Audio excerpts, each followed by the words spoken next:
once again. We got plenty of time until market opens up right now. Just kind of sit down here at the lows currently. We'll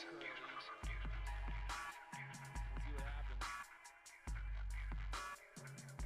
Let's see what happens. Another day, another dollar. Time to be patient. Time to wait, to watch, to see what is going to happen today. If you guys have not already hit that like button, subscribe button, you know what to do. Let's blow it up.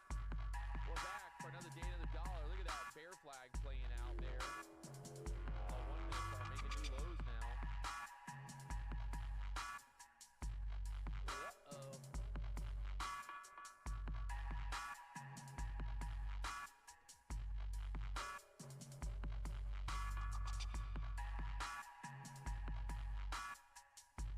All of a sudden, the daily chart kind of pulling back here on the daily chart for now. We'll be opening up at the low of day here, so thinking like maybe 480, 500 area for a pullback if we pull back down there. Or 480.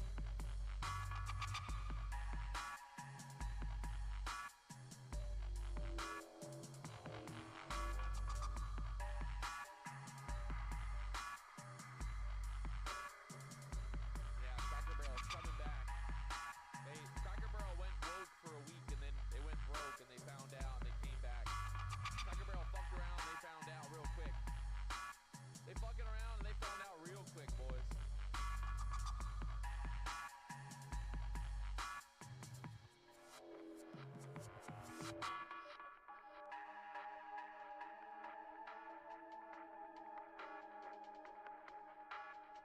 Nasdaq is kind of drifting lower here into open so far. We're below the overnight low right now. We got yesterday's gap, yesterday's close, 590s. We got the overnight high up here at the 620s.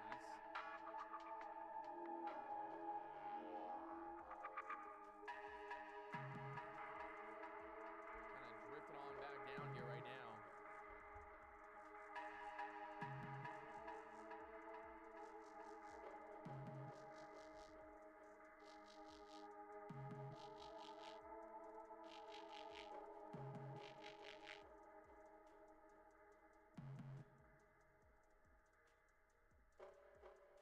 Good morning, good morning. Whoever idea that was at Cracker Barrel should be fired. I believe that was the CEO's idea for the rebrand. The best part is, like I said, they paid $30 million. $30 million for marketing consulting. Marketing consulting. I gotta get me a job. Marketing consulting. That's a business to be in.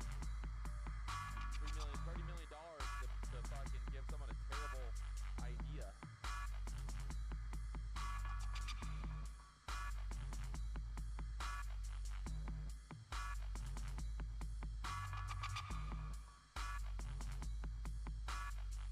Could you make a song written by a machine sound so beautiful, so beautiful?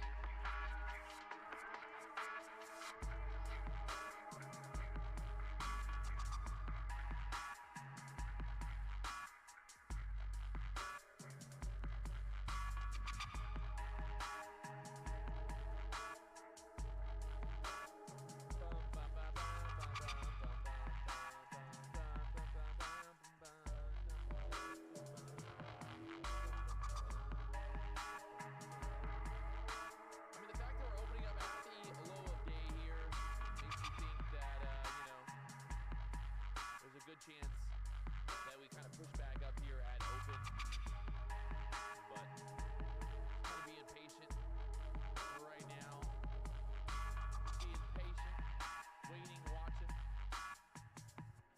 PhD trader, you just got here. I'm not short, I'm flat. 6'1", baby, I'm 6'1".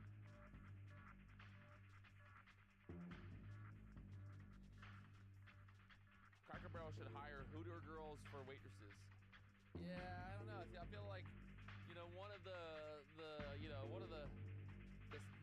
mystique about Cracker Barrel is the fact that you're gonna go there and there's gonna be some 300-pound woman with some big old titties bouncing around your face, you know, saying, "What you want, honey? You want some chicken? You want some biscuits? You want some gravy? You want a gravy? You want to put some gravy on my biscuits?" You know what I mean? That's what you like. That's what you go to Cracker Barrel for. You don't go to Cracker Barrel because you want to like have a hot waitress and have to like have to be cool. You want to go to Cracker Barrel because you want the 35-year-old mother of 7 telling you that she's gonna bring you some iced tea. I'll bring you some sweet tea, honey. Don't you worry. You know.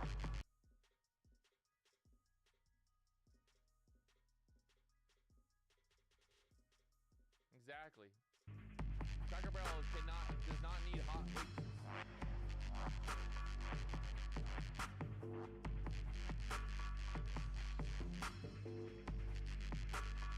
Sometimes you always, there's this little like thought in your mind, there's a little thought in your head sometimes, and you go to Cracker Barrel and you're like, I could take this woman, take her out of the slums right now, take her home with me, put her to work.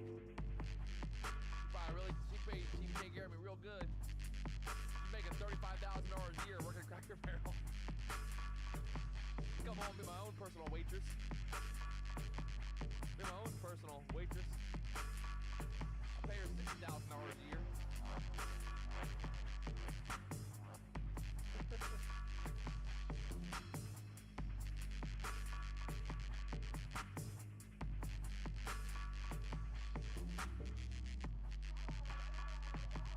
Should work on their food. Come on, man. Come on. Ain't nobody going to Cracker Barrel because they think the food's good. You know?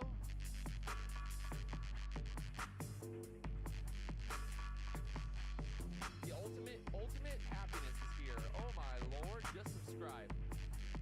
The ultimate happiness, just subscribe to my channel. Wow.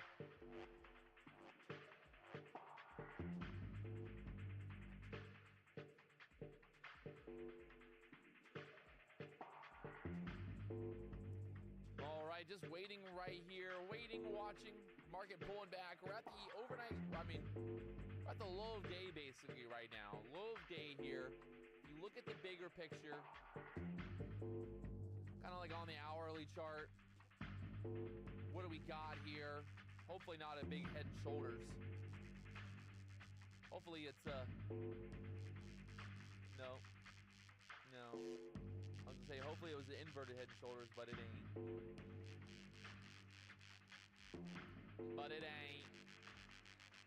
We had this resistance there yesterday at the 550 area, 23,550. So if that 550 area can hold up there, Cracker Barrel ditching their new woke logo. That didn't take long. I feel like America's healing, America's gonna be all right. If we get back to the good old days when we could, just call shit stupid, call shit retarded, call it gay, we can just get back to the good old days. I think the world would be a better place, If we could all just be okay with little things in the world, Don't get so butthurt, people. Oh my God, Patrick said something gay. Yes, I said it. And now let's move on.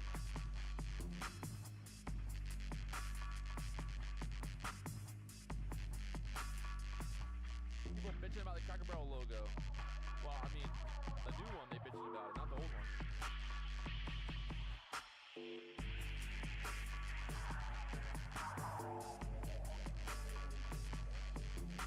Nasdaq still dipping.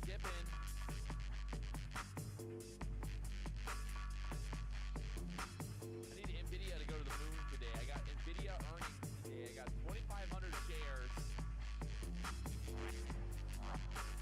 It could have hurt either way, I think.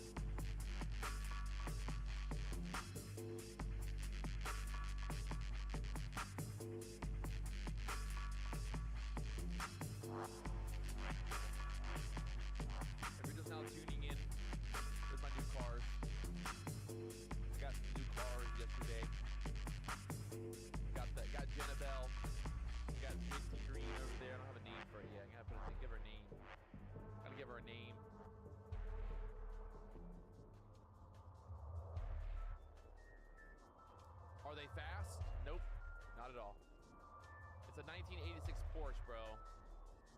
It was fast back in the 80s, but it ain't fast now.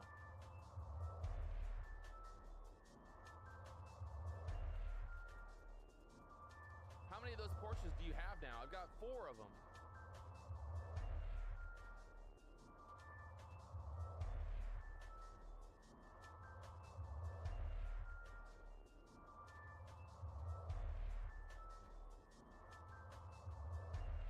Oh yeah, I mean, they're fun to drive. They're very lightweight. There's nothing to them. It's just, you have a seat, and then you have a gas pedal and a roll cage. I mean, they're very lightweight. The whole car weighs nothing. So, that's what I do. That's what I do. Thought they were tuned. I mean, again, they're air-cooled Porsches. They have like 280 horsepower. How's the gas mileage? Are you fucking kidding me? The gas mileage. They go for $220 up to $300,000, just depends. There is no electronics at all. 0. No AC.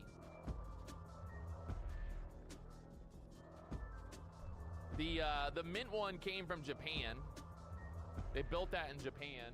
The red one, they built that in LA back like 10 years ago.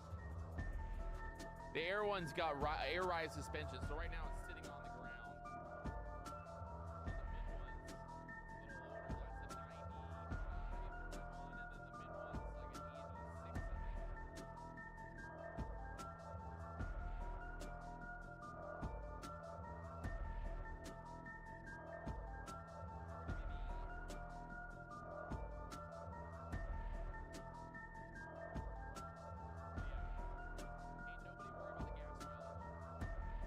nobody.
Listen to that. When she make a song written by a machine sound so beautiful, so beautiful, so beautiful,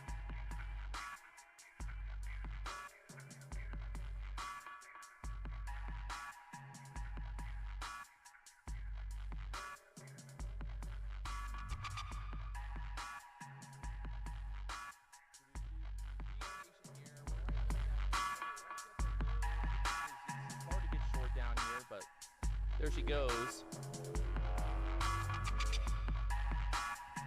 Still making new lows now.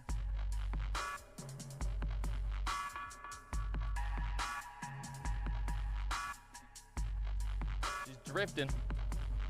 Drifting now. Down there to the 500s.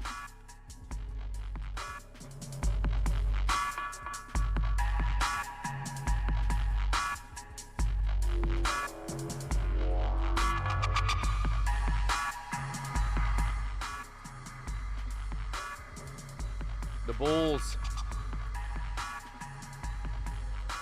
got out of the way this morning.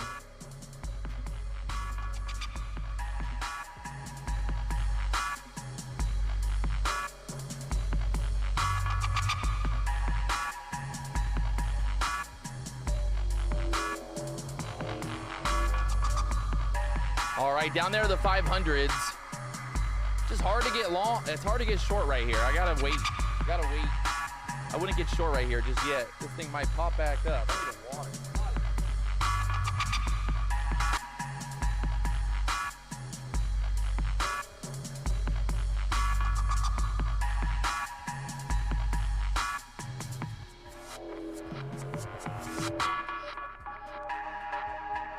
Come on, NVIDIA.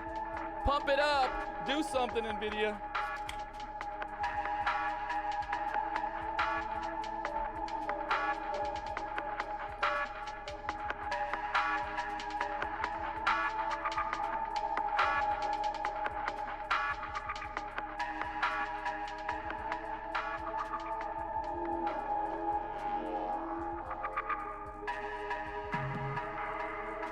All right, Nasdaq just holding up there at the 500s.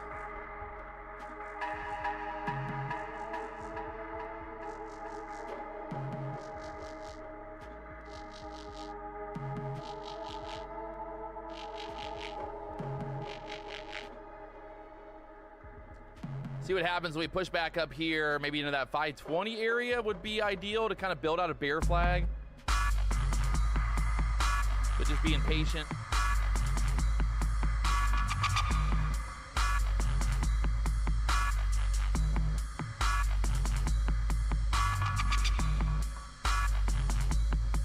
Five-minute chart right now, a little bit of a wick. We pulled back into that 495 area that we talked about pre-market now, right below the 500s there.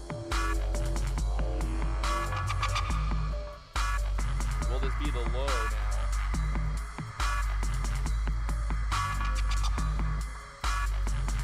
All right, let's see what happens with this 520 area.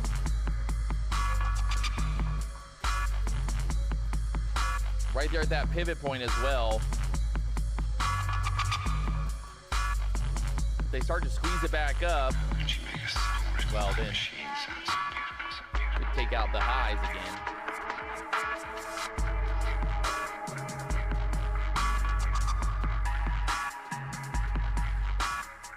Yeah, I mean, I want to look, if I'm looking for a short, I want to see some type of rejection up here. I don't want to just get short just because we're pushing back up. The ES is holding up. Nasdaq's kind of holding up here. NVIDIA is starting to push back up a little bit. We need NVIDIA to kind of start to look bearish again.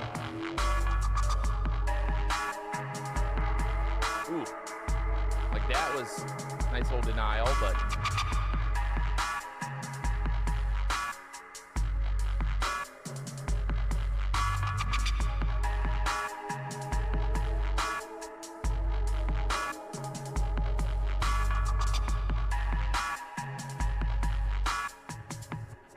got stuck right there at the 530s.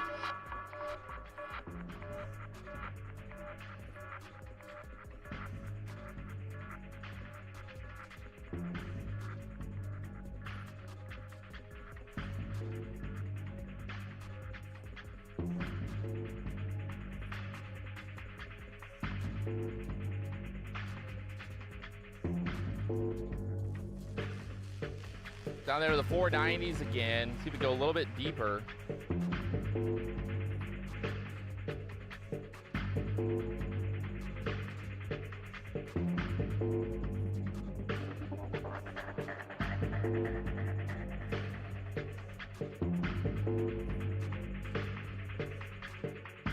Just kind of holding up there below 500 for now.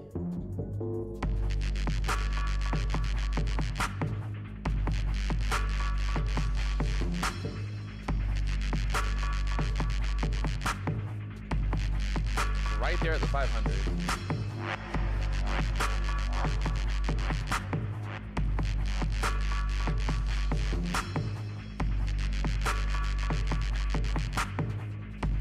Didn't really make it too big of a new low right there, so we're kind of holding up. The ES looking a little bit weaker than the Nasdaq. Watching here.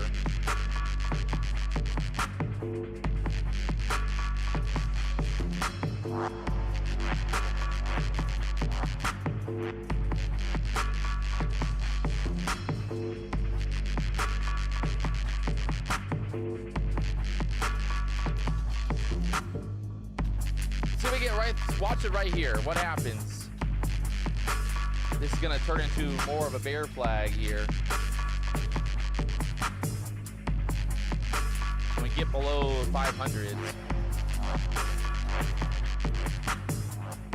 We're like right there, trying to look.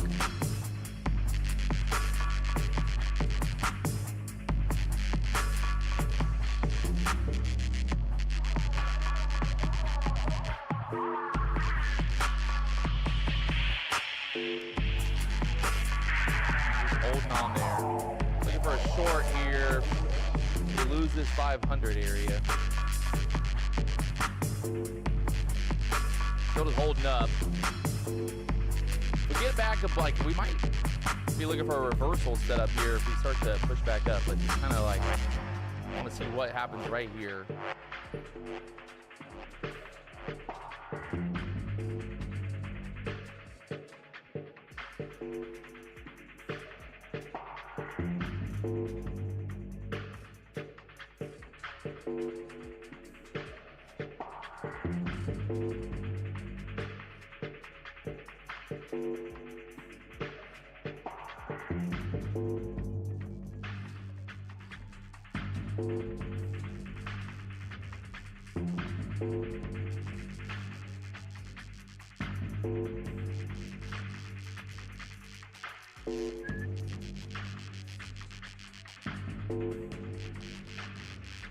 All right, I'm gonna try some shorts here. 520 stop. A little tight on that stop, but let's see. Got to get below 500s again.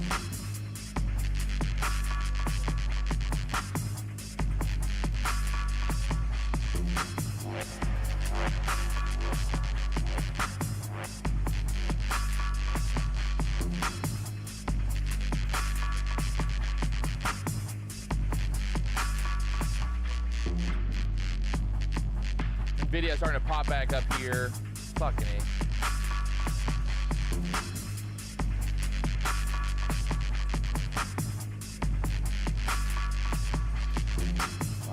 And stopped out there. Classic. 5-minute candle just came all the way back up there, pushed up again through that 520 area.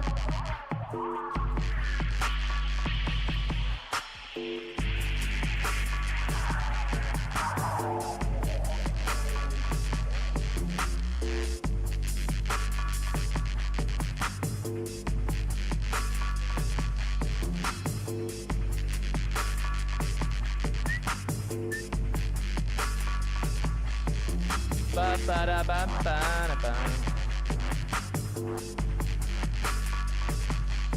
are the longs down there.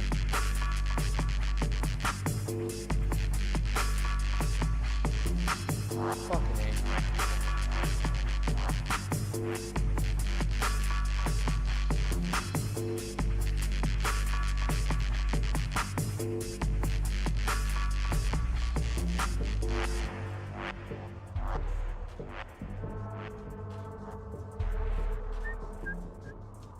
Well, there's the pushback up.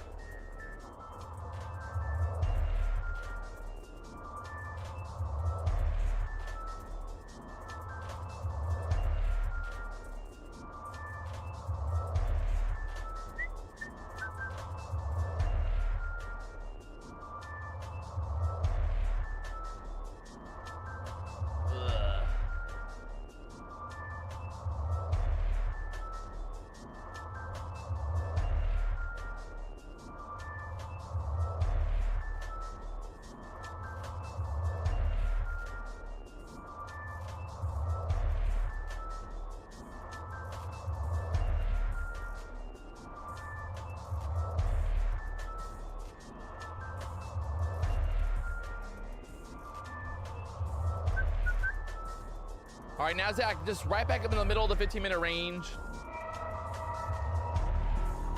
I know, I called for the reversal, then I went short. Y'all are right. Everybody's right. I'm wrong. You're not wrong. I'm wrong. Everyone else is right.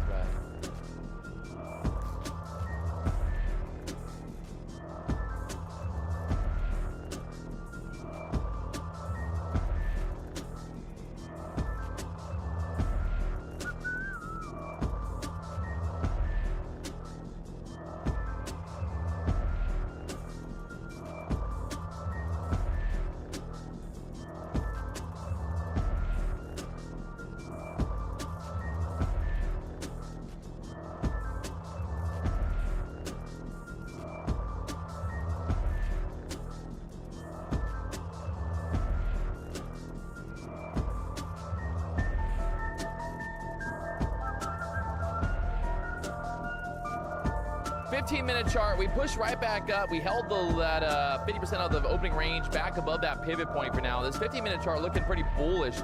There's a little push back up here now, so.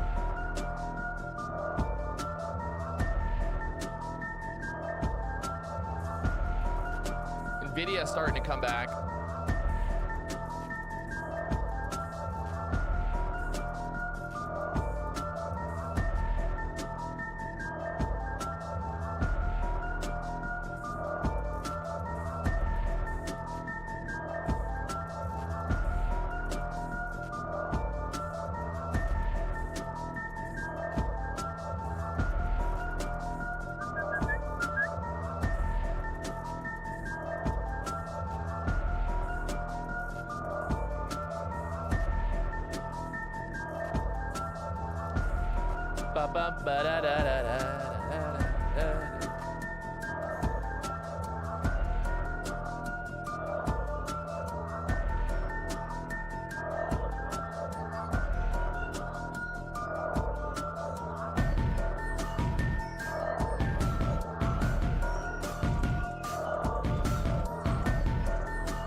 I'm not long, I'm not short. I've got no position open right now. Flat on the day currently.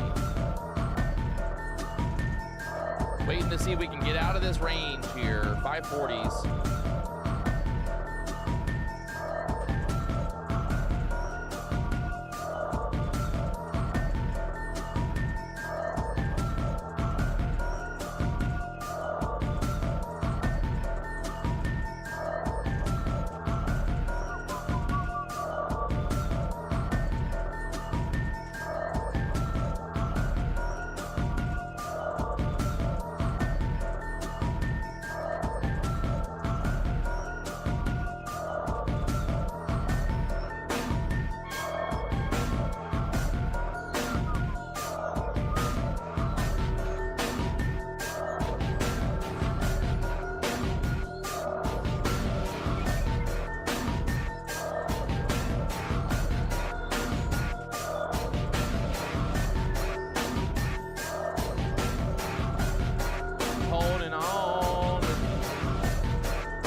Still just kind of holding right there at that 520, 530 area, that pivot point there. We're inside of the 15-minute range. We got the middle of the 15-minute range acting as resistance for now. So get above that 540 area, then I think we can go to fill that gap. We just need NVIDIA to stop fucking selling off here.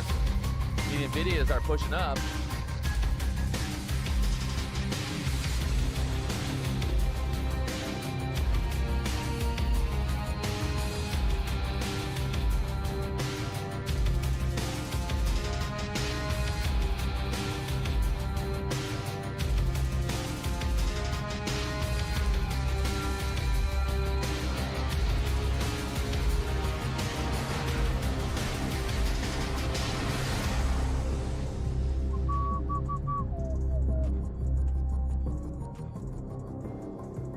That last 5-minute candle, no wick on the bottom, just straight back up.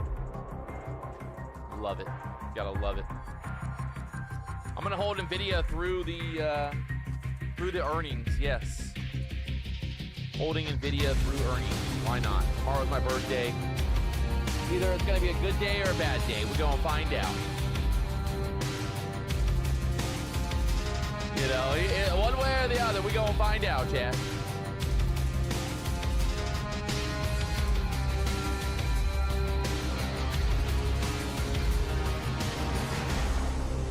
One way or another.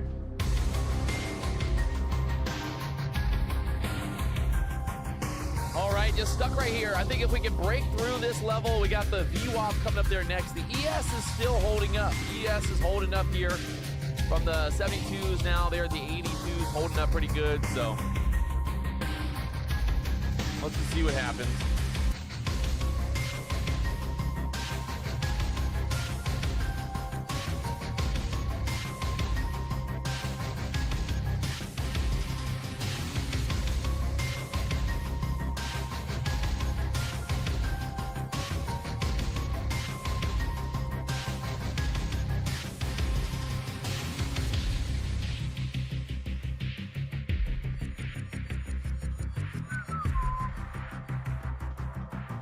ES, Nasdaq. If you're just now tuning in, welcome, welcome, welcome. We got the new cars at the BDH. Got a live video of the Porsche collection, looking all types of good. Porsche, Porsche, Porsche. What do y'all think? New cars, who dis? New car, who dis?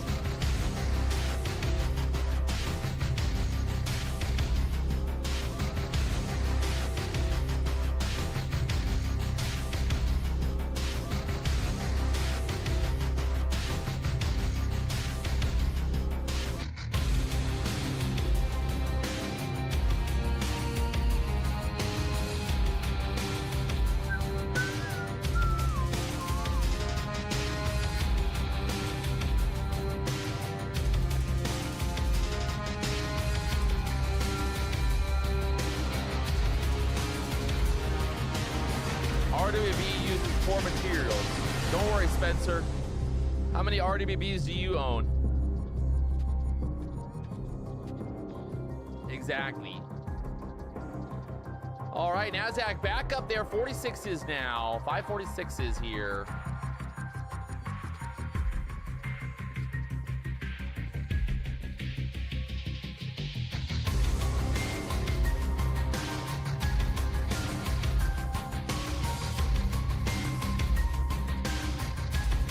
How much cash do you need to trade one contract on Optimus?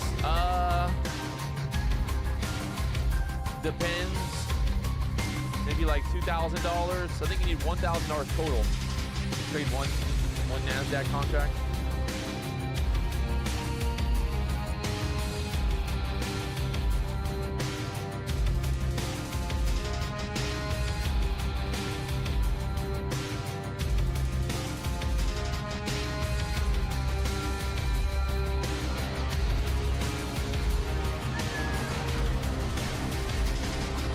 Do you own a Rolls Royce? No.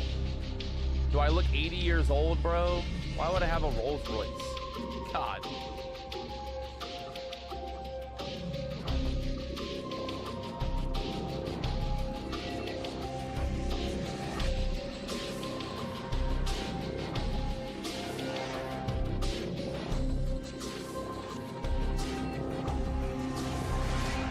How much money do you need to open an account at Optimus?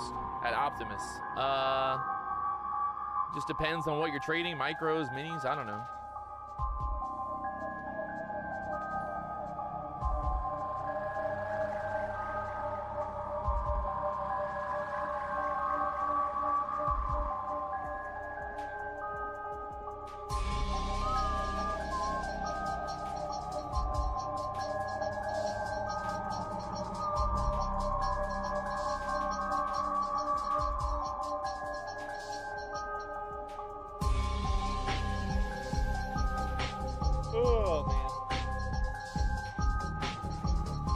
Trying to be patient here. I think it wants to push up. I think it wants to. Need Nvidia to start pushing back up here.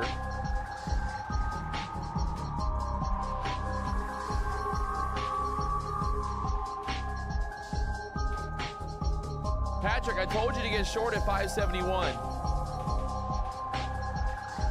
Really? Nice. Hey, John. Do you have a time machine? Hey John, do you have a time machine? Can I get in your time machine and go back in time and fucking get short at 571? Like, why the fuck? What do we care, John? Hey John. Nobody gives a fuck.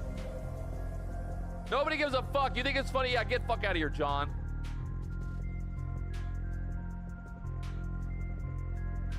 What are your thoughts on Aston Martin? I don't really have any thoughts about it, to be honest.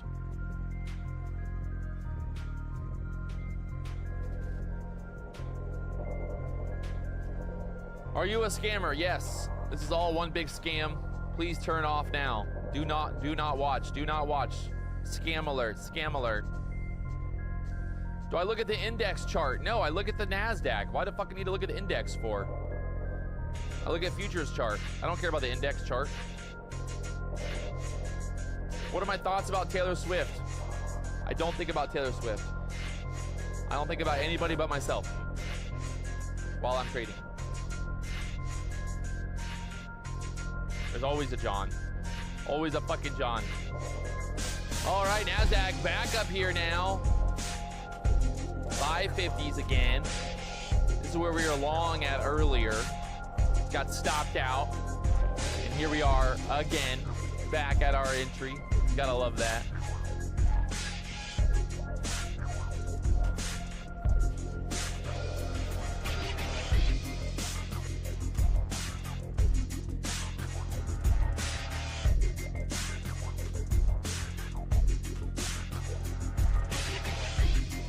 What car do most billionaires drive? They don't drive. They fly, bro. They fly.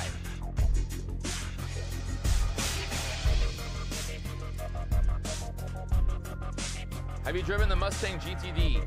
No.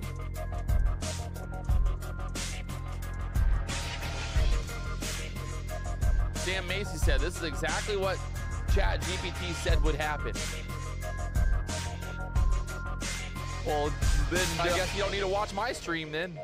Just watch the ChatGPT stream. How about that? How about that? Catch me outside, you know?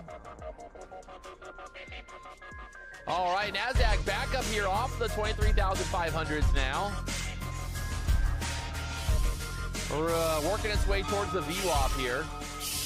Nvidia pushing its way back up, 180, 181 again.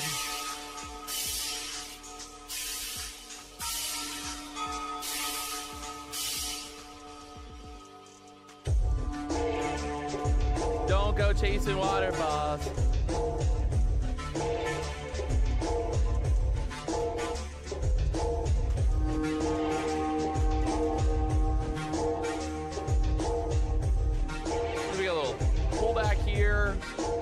Another long maybe a long opportunity.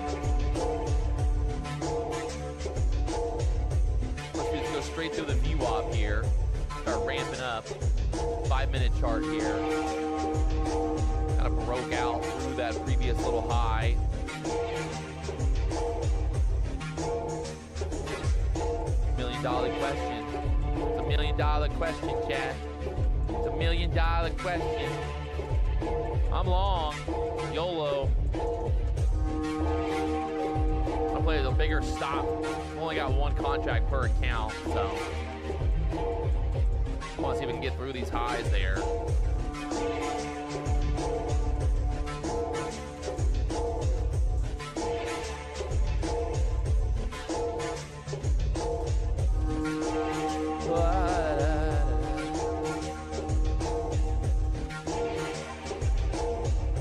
Looking like I think 75 area if we get all the way up there. I might add into it at some point.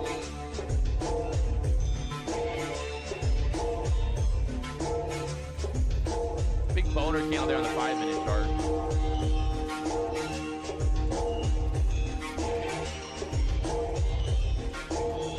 Going long into the VWAP. You're not wrong. You're not wrong. Don't do as I do. Do as I say, okay? Don't be me. Be you. Looking for a little bit of a pullback here. Just kind of like that first entry was just like a little teaser. I mean, it was like a little tease. A little tease.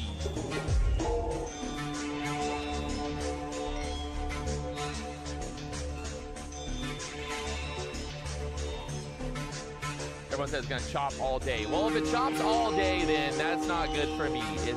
Okay? Thanks for all your support, chat. Thanks so much for it. Thanks so much, chat.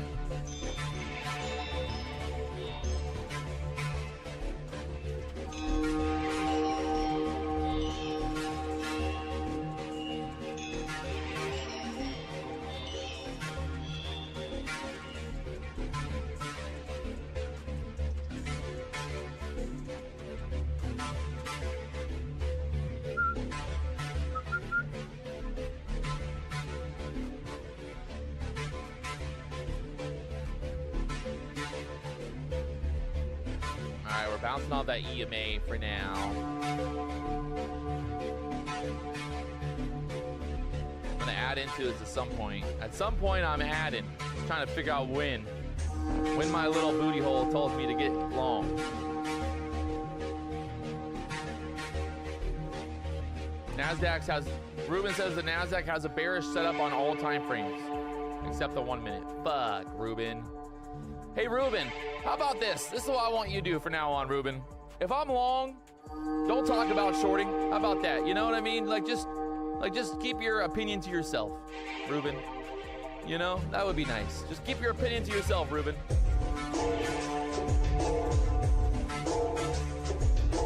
Know what I mean? Just keep it to yourself. I don't want to hear about it, Ruben. I don't want to hear about it.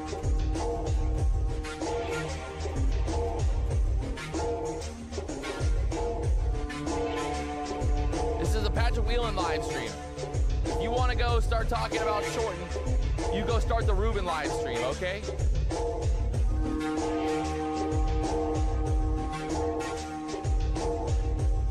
How about that? Catch me outside, Ruben. Catch me outside, boy.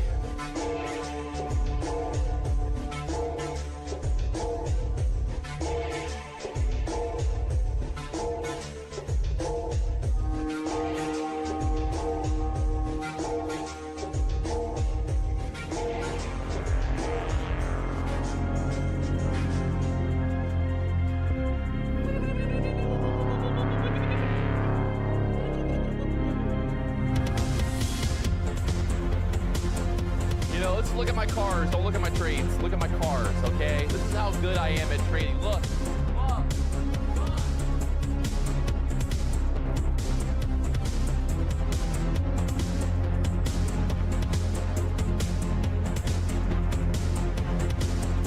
All right. No questions. Only answers.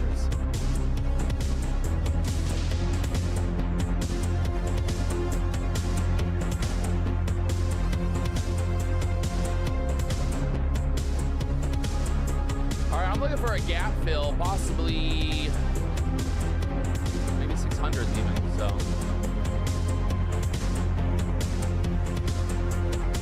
Hobo Joe, is that from trading or from affiliates? Hey Hobo Joe, when I die and I'm dead, you know, in the world when it's like when I'm dead, do you think anyone's gonna give a fuck how I made my money? You know what I mean? Like when it's all over, you think people are gonna be like, yeah, He made $1 million trading, but he made $100 million as an affiliate. That guy's a real asshole. He's a real, he should go to hell for that. I don't understand this whole fucking obsession that people have, and they want to talk about, Patrick, the only reason you have what you have is because what you have. Patrick, the only reason that you have money is because you made a YouTube channel and people watch your YouTube channel and then you get paid. Oh my God, Patrick, well, you're a bad person, Patrick. You should really, you're a bad man. What a terrible person Patrick is. You know, it's terrible. You know, terrible. Terrible person. I can't even trade anymore. The chat gets so infuriating. I got Ruben, who's supposed to be one of my friends. Ruben's supposed to be a friend of mine, right? He comes to the live stream every day. And then he's sitting here fucking in the chat talking about how every time frame is bearish while I'm long. You know, it's like, what is that doing for anybody? It's not helping anybody. It's not helping me. It's just like being an asshole, being a dick. You know what I mean? Like, what being a dick? Like, thanks, Ruben. Like, hey, Ruben, thanks for telling me that every time frame is bearish. You know what I mean? Like, it's just like, what does that do? It doesn't help anybody. Hey, Patrick, every time frame is bearish. Hey, Patrick, you're long. I see that you're long right now, Patrick. Do you not see that every time frame is bearish, Patrick? Do you not see that? You know what I mean? Like, Patrick, do you not see that? It don't help me. You know, it don't help nobody. It's like, what an asshole. Like, come on. Like, what about right now? Like, clearly I'm an idiot. Clearly, every time frame's bearish, guys. Clearly, I'm doing something wrong here. You know, clearly, every time frame is fucking bearish. Look at it. Look at it, it's going back up. What are we gonna do now? Every time frame is bearish. Every fucking time frame. Every fucking time frame. Yeah, you know what else is?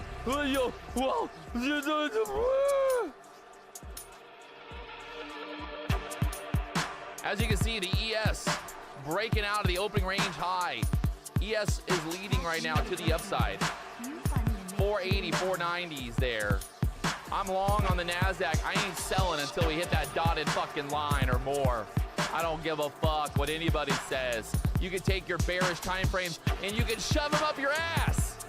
Take your bearish time frames and shove them up your fucking ass.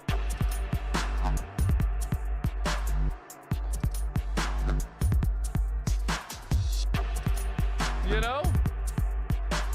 Take your bearish time frame and shove it up your ass.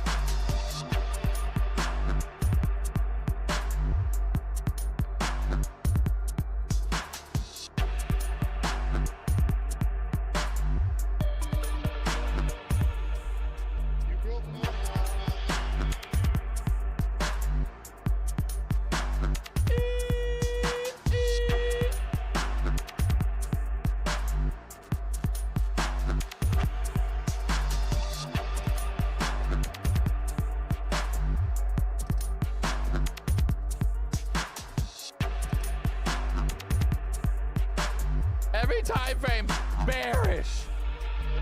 Sounds like a good time to be long. You know what I mean? Like, hey, if every time frame be looking bearish and it's getting right, we're setting up for a breakout, man, that might be the time to get fucking long, boys. You know, I don't know what I'm doing, but I'll tell you what, that might be where I'm getting long at. You know, I'll be like looking at like every time frame being bearish. You know, every time frame bearish, I'm long. Okay. Okay.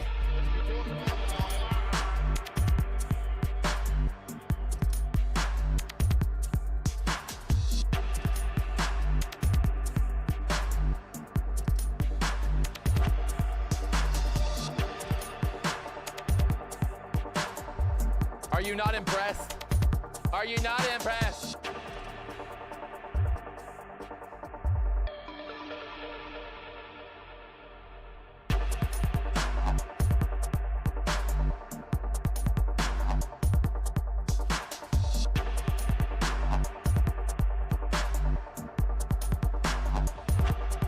time frame bearish, chat. Every time frame is bearish. Every time frame bearish. Every single one. Every single fucking time frame bearish. Every single one. Every single one. From the 55s up there to the 97s. Bearish. Fuck yeah.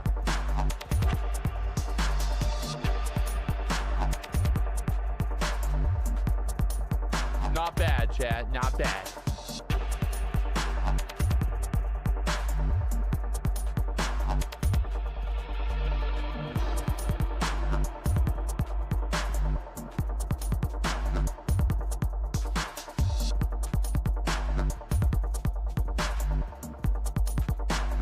All right, Nasdaq pushed up there above the dotted line, just like I said. We are looking for that dotted line to break through there. That is the previous day close. So the Nasdaq now back up there above the 590s. The 490, look at that. That was the low of day. Low of day happened. Bam. Market ripped back to the upside there. I don't know why, but I just had a feeling. I had a feeling that we wanted to go back up here. So, how did I know? I didn't know. I don't know nothing. I just fucking trade the chart, bros. I had a terrible entry as well. My entry should have been a lot different. This should have been my entry right here. I should have been long above these candles, like right there, 55s. 53s would have been better long. Pull back into that EMA. I got a little bit of FOMO there, but hey, we were able to ride it. We were long for the 55s, risking off like the 40s. So risking 15 points for a nice little 40-point push. 42 points. We're talking points, all right? Points. We got stopped out on a couple little trades. We came back rock hard. Bearish time frames, we don't give a fuck. I don't give a fuck. It's my birthday. Find me in the club. I'm gonna get the bow, the bow, the bow, the bow, the bow. I don't give a fuck. It's my birthday. What's that song? Go, go, go, go, go, go. It's your birthday. We're gonna party like it's your birthday. Party like it's your birthday. And you know we don't give a fuck. It's not your birthday. Tomorrow's my birthday, by the way.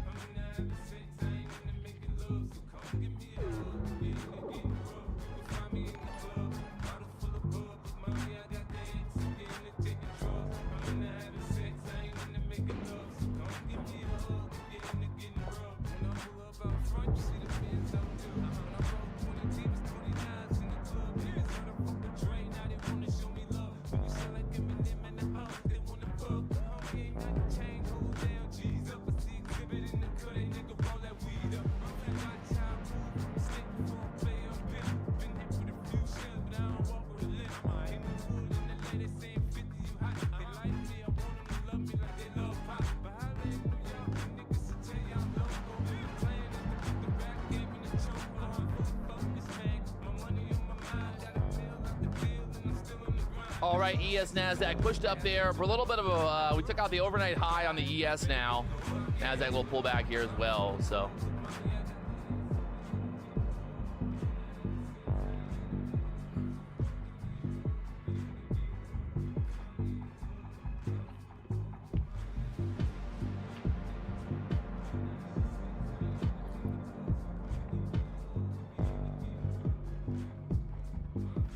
Maybe another long here.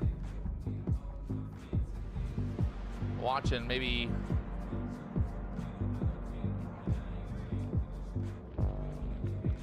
get a little bit more pullback maybe, but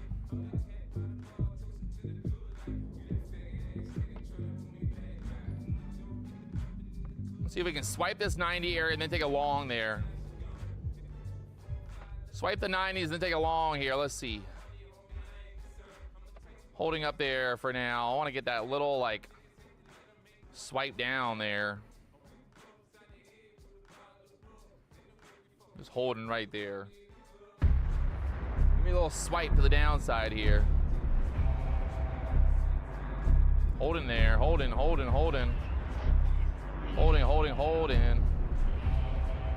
Put an order right here. Let me see if I can get filled. 591, 91's there. Oh. Hook. No fill. All right, if we get back above 600s, I'm gonna take a long. Blanket held from the 530s. Let's go, you crazy motherfucker. You crazy ass motherfucker. You crazy blanket. Really tight little pullback here. Annoying little pullback. I wanted a little bit more. Got my finger on the trigger here for a possible long. Travis Mackay is still long from 23,500. Okay, Travis. Why don't you just brag some more, Travis? Just brag some more, Travis. All right, we're long. We'll see if we can get a quick push up through the 600s here. Got the overnight high all the way up there, like 620s or so. I might have to add into this if we get more pullback, but I'll also see if we can't target the overnight high. We'll say 615s here. Ride that trend high. Run that trend high. What we got? For his big papa. This is my song right here.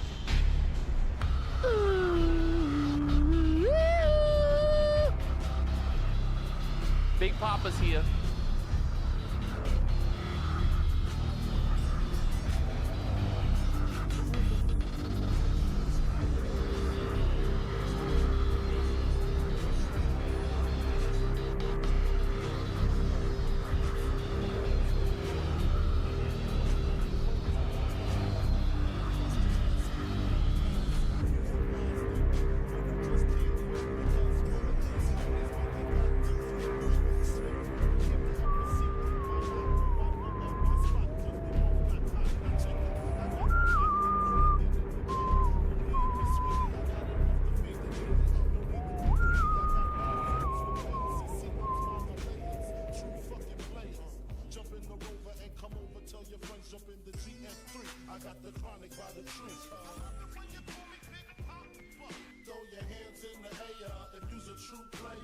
Love it when you call me Big Papa.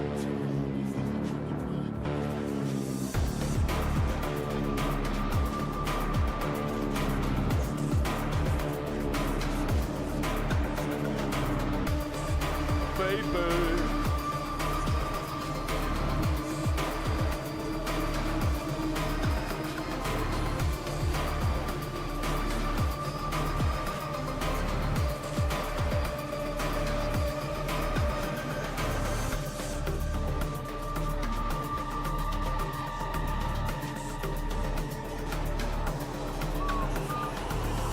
So the Nasdaq took out, the ES took out the overnight high. Nasdaq trying to push up there to the overnight high right now. So we're trying to trade into the idea that the Nasdaq has not taken out the overnight high yet, while the ES already has. So there's that idea that we kind of catch up to the ES here and try to push up. Right now, NVIDIA, a little bit of a pullback. We need NVIDIA to keep pushing here as well. Error, player, Big Papa.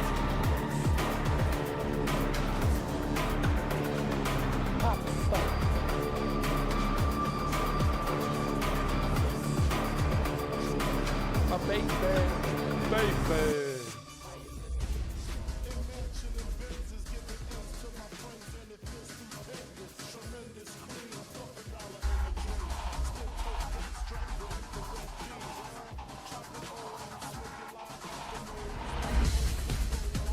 Oh, I don't love this little like double top here, but let's see. Yeah, probably not looking too good. A 5-minute chart. Maybe get more of a pullback here.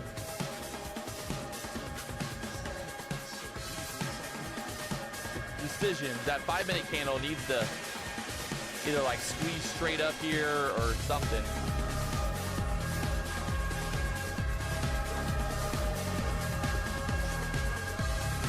Got me Big Papa.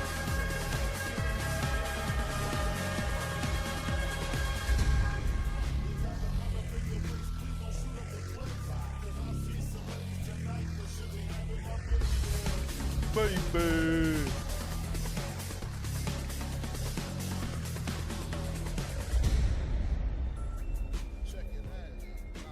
Kind of just still holding up there. I'm staying long, and as long as we stay above 580s, I'm long here. I might have to sit through a trade for a little bit, but sometimes you gotta sit through them to, you know. Sometimes you gotta sit back and just watch. Just watch. You know, sometimes.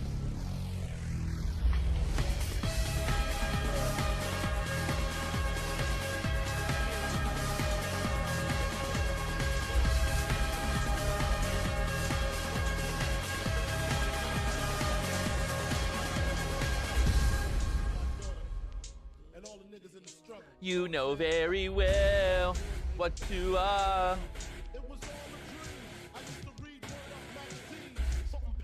Come on, Nasdaq, push it up here one more time for us.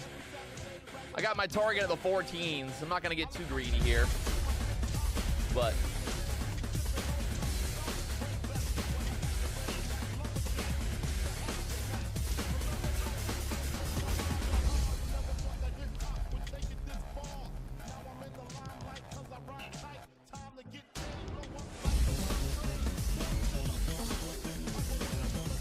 what's funny is we took profit at 97. We got long again at 98.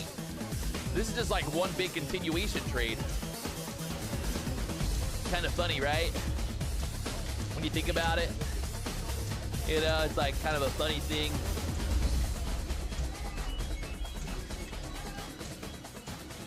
Funny. Think about that, you know? It's like, wow. Wow, Patrick, so you took profit and then you got long again. Right where you took profit at. That's why.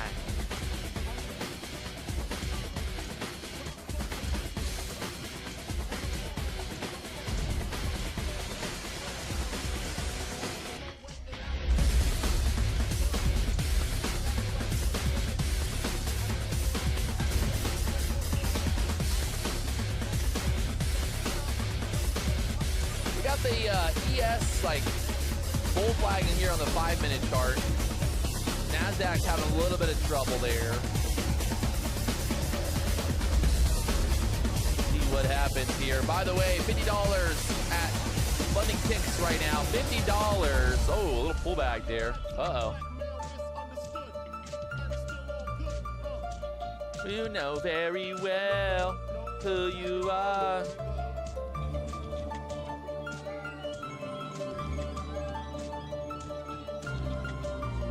Kind of chopping here, just chopping there.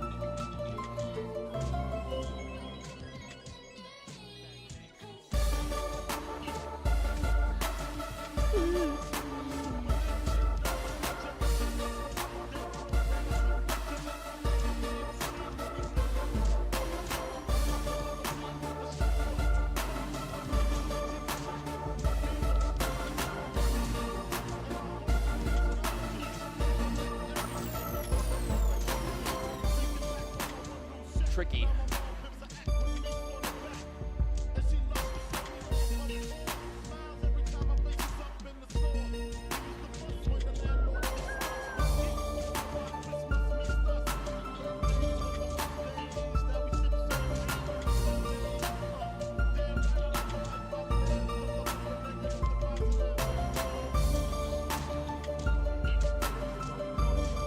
No, fuck off. Honestly, the best thing to do in this kind of moment is just to not look at it. Don't look at it. You know, that's what I found. Best thing to do is just like grab your phone and don't look at it. You know, don't look at it.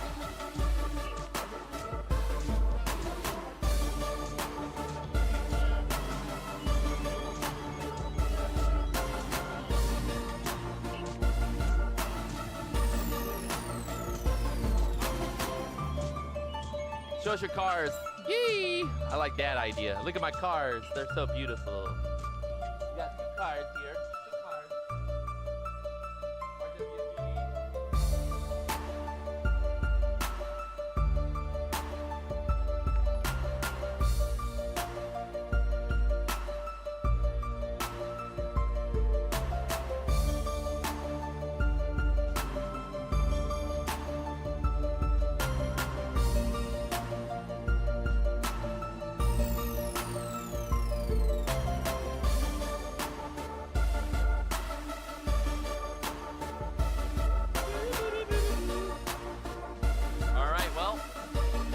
Nasdaq's going nowhere quickly.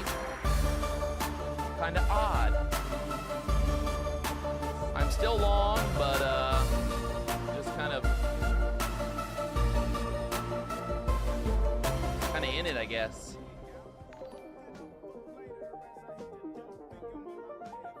Either we're gonna fucking go or we're not. I mean, at this point, it's pretty much the story, I guess. Not really much else to say. I would say that it's looking more like a pullback, but I've been wrong before.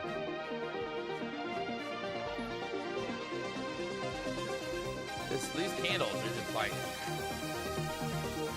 I moved my target up a little bit more because we consolidated here longer. That 5-minute chart right now is not very pretty.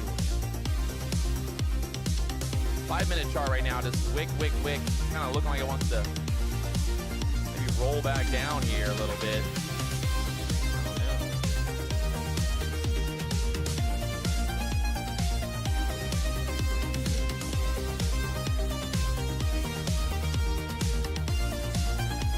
Either gonna go like right here. I might just take profit, honestly. I'm gonna put my stop right there, break even.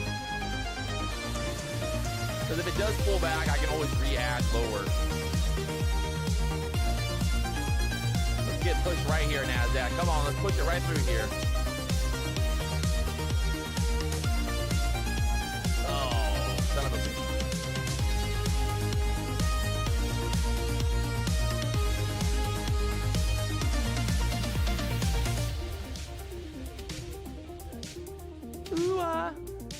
Oh my lord.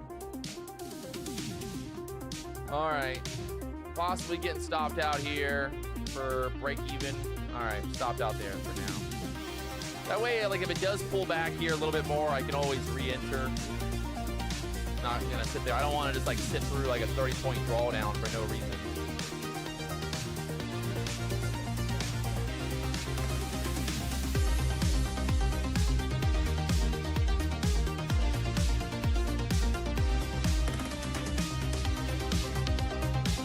Why do the cars have wide stance? Because they're built for racing.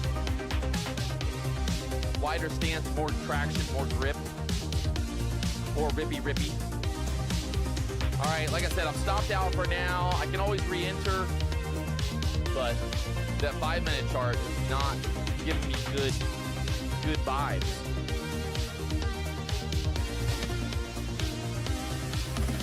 How much is a car like that? They range from like 200 to 300,000, depending on what has been done to it and all that fun stuff.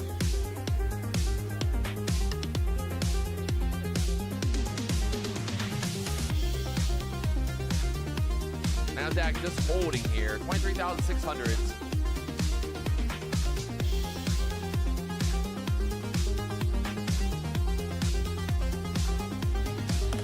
Which car is my favorite? Everybody always asks me that. I don't really have like a favorite. They're all fun, honestly. Fucking A, still pushing back up there again.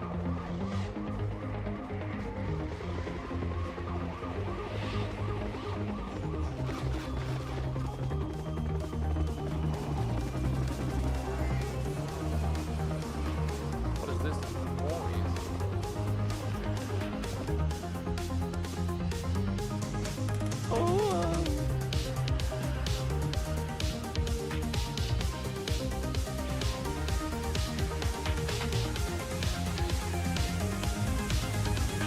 Nasdaq just consolidating up here at the highs right now. Can't go any higher, can't go lower. She's just stuck there, going nowhere.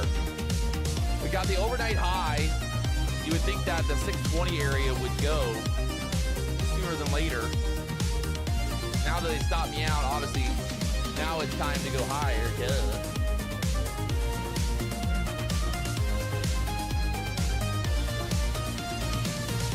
Someone says, people don't know how cool the 90s were. You know, honestly, they'll never will. The 90s was a good year, man. Before the iPhones, before social media, before all the fucking bullshit, you know, before woke ideas, before, you know, just all the stuff, man. Just a good life to live. There's that push. Breaking out to the upside now. up there to the 615s.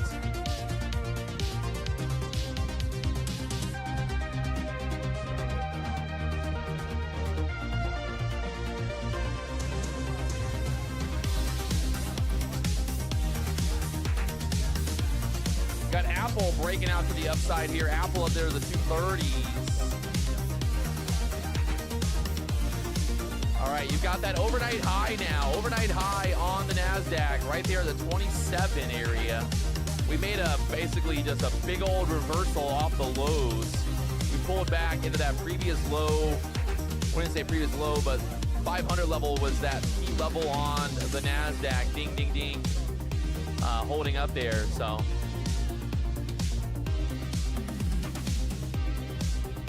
Now what happens?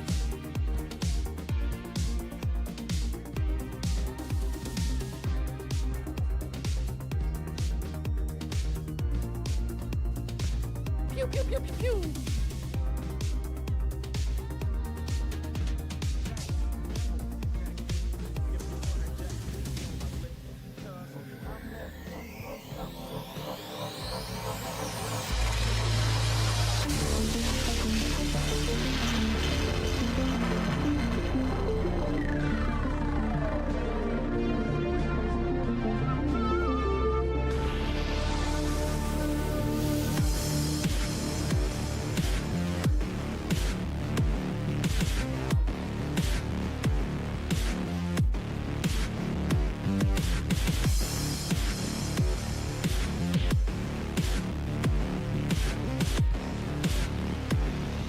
Well, Nasdaq just stuck here. Looks like we're probably going to just chop most of the day here, waiting for NVIDIA earnings later on tonight.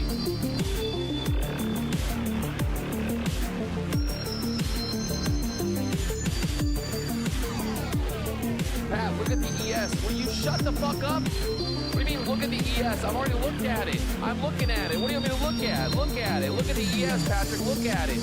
What do you want me to look at? What do you want me to look at? What do you want me to look at? There's some guy in the chat just spamming about me. Look at the ES. Look at the ES. You look at the ES. You look at it. What do you want me to do? There it is. I'm looking at it. Look at the ES, everybody. Look at it. Look at the ES. Oh my God, we looked at it. Now what? Okay, what do you want me to fucking, what does that mean? Look at it. I'm looking at it. I'm always looking at it. You writing in the chart, look at it. What does that do for, like, what does that do?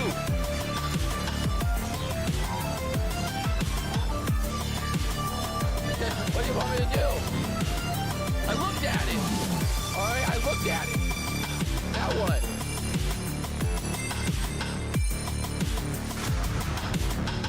Now what? Now we know.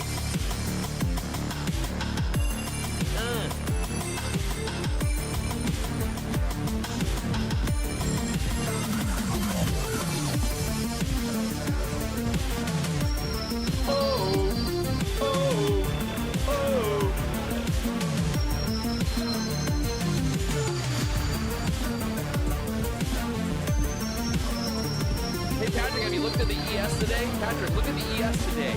Hey, look at this. Look at it. Look at it. Patrick, why do you not look at the ES?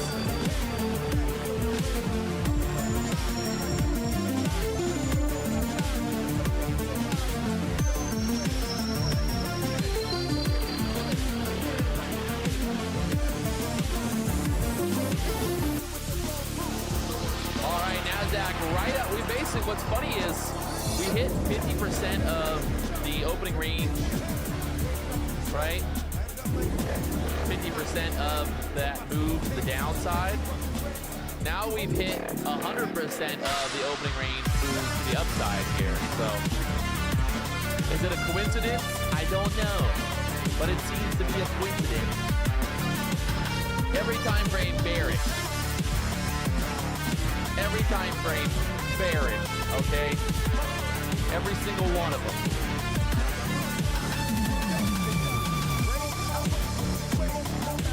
Where's Ruben at? Ruben, come back.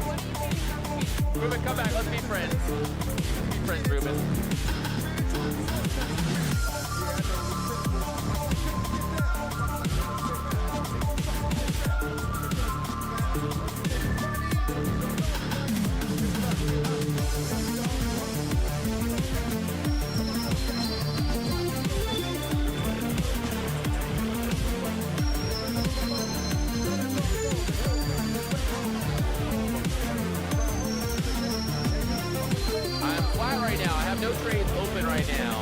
just opened. Little dippity dip there.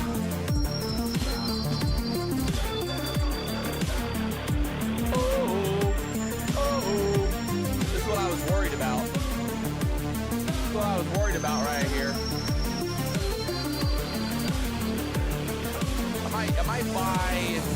I'd buy 75s on this dip, maybe. Get down to 75, I'll get long there, but until then, being patient. It would have to like dip. I want to see this candle go like 75, and then I take a long. But if not, I still think it's probably a long. I'd probably get a better entry here if I could.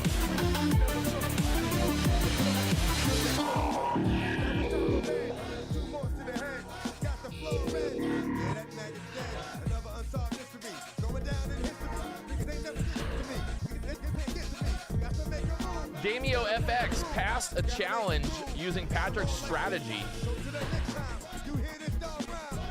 Why did I say 75s? I was only saying 75s. If we got, it would have to be like, I'd want to see this candle drop from 600 to 75, right? Like into that 75 level, and then I might take a long for a bounce back towards the EMAs. I wouldn't, if we keep moving down, it doesn't mean I want to get long down there. It just says like, you know, I might get long if we had like a big dump candle down there at the 75s. So Nvidia still pumping higher, above, almost above yesterday's close now. Nvidia did not move. Nasdaq moved down. Something's going on.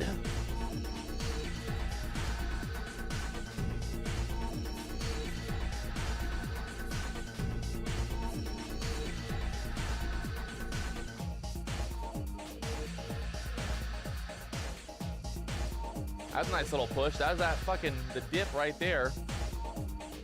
Can't you see?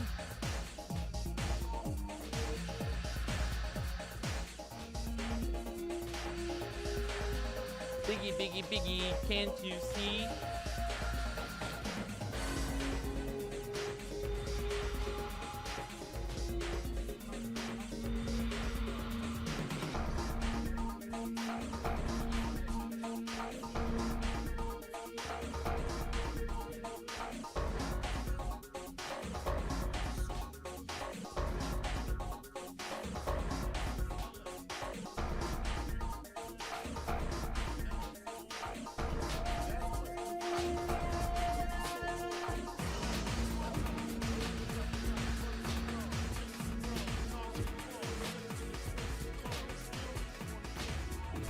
Nvidia going for opening range breakout right now. 182s again. Buyer stepped in, bought the dip this morning. Can't you see? Tomorrow's my birthday. It's my birthday tomorrow. Make sure you tune in. We're going to have the biggest giveaways, the biggest discounts, the biggest, the largest. Trump's gonna be here. That's right, you heard it right. Trump will be here tomorrow. I'm not even lying. I called in a favor. I know a guy. I had to pay a lot of money to the MAGA organization, but they confirmed that Trump will be here tomorrow. I made a $200 million donation to the Trump Foundation, and Trump's gonna stop by tomorrow. It's gonna be wild. It's gonna be crazy. So make sure you tune in tomorrow.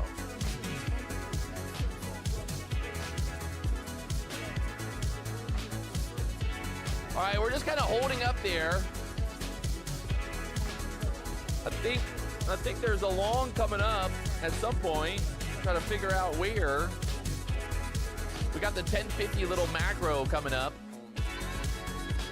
Can't you see? So.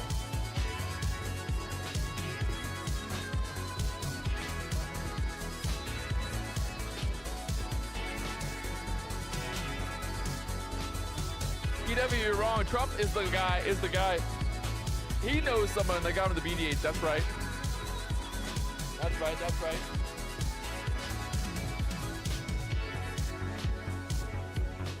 Can't you see?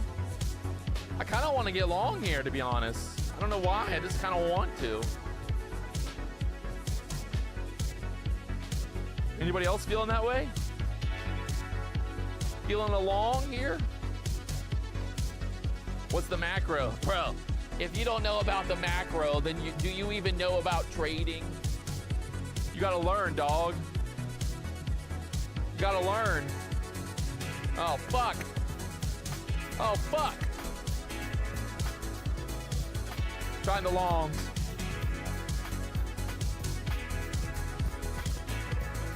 Go my stop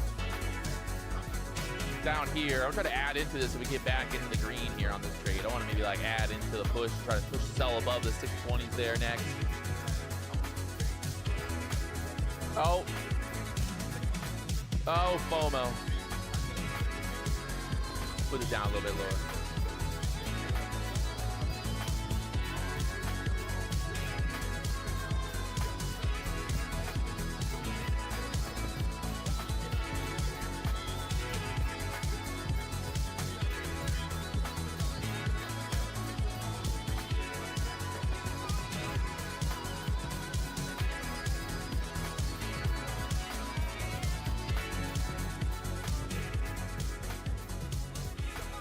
Dipping down here again. Fuck. Got the fake out to the upside there. Moving stop downs here. I'm gonna try to add into like the 75s so we get down there. Look at the ES, bro. God damn it, I forgot to look at the ES before I took that trade. Why did I do that? Why? I'm terrible.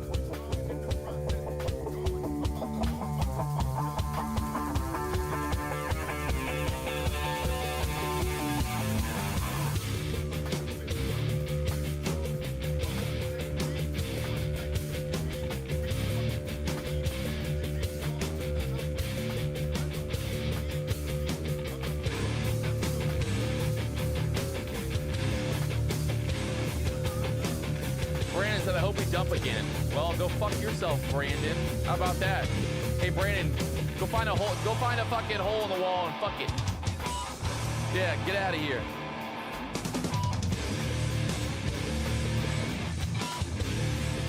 Get out of here, Brandon.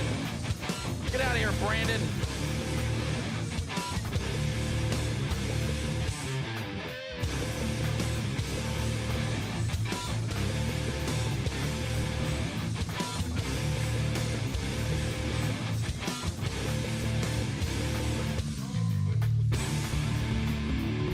I will add into this. I'm just watching now to see some kind of like strength.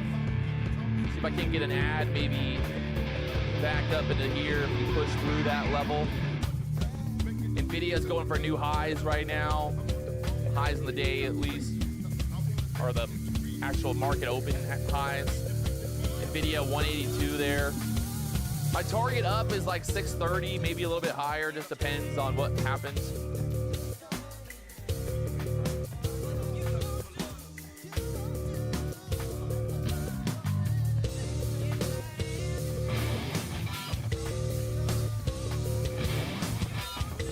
Real tight there again on my entry.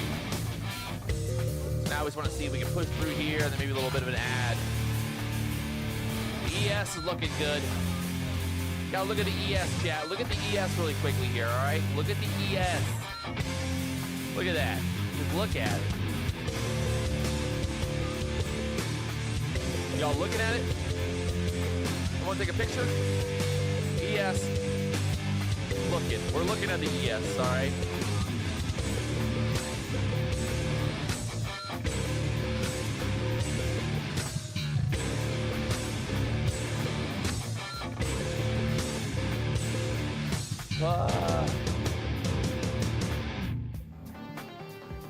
Now, Nvidia now up there 182.30s again. See if the Nasdaq's gonna follow here.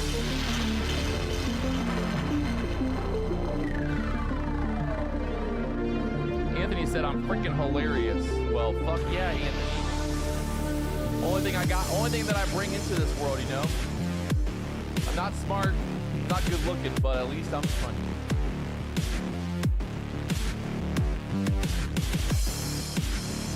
Who am I kidding? You know I'm good looking. Come on down. Come on.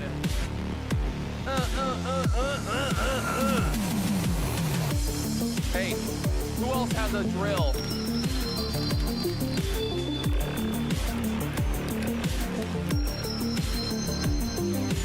I'm ready to drill this motherfucker home.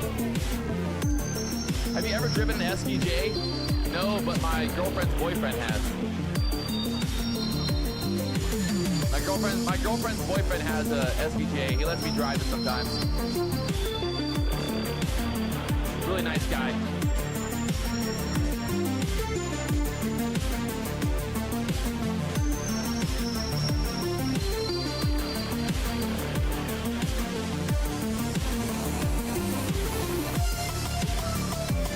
Patrick, don't act like you know how to use that drill. Hey, motherfucker. I used to work on roofs. I used to build houses. Don't underestimate me. You don't know. What the fuck you know about me? I grew up in the country, boy. I know how to weld. I know how to fucking use a plasma cutter. I can do all kinds of crazy shit. Shit that you can't even comprehend, boy. I can build a house with my bare hands. Literally with my bare hands. Have you met your girlfriend's boyfriend? Oh yeah, I meet him every night. He comes over, hangs out for a couple hours, then leaves. They read books together in the bedroom. Weird. The boyfriend book club? Girlfriend boyfriend book club?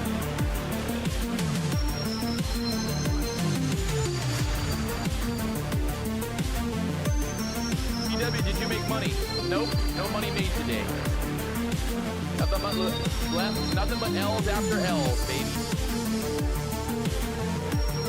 Sometimes you gotta take the L's, you know? You just gotta take them sometimes.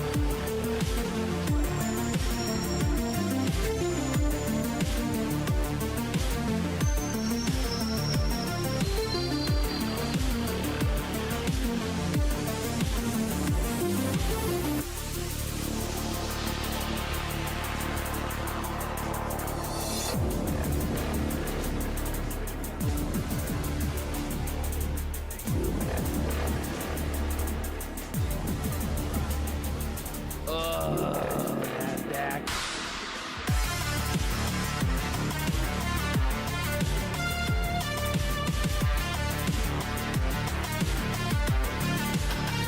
Brain fart said get short now. Perfect. Time to load up long, boys. Someone named Brain Fart told us to get short. It's time. The sign is now. The sign is now. No more living hard.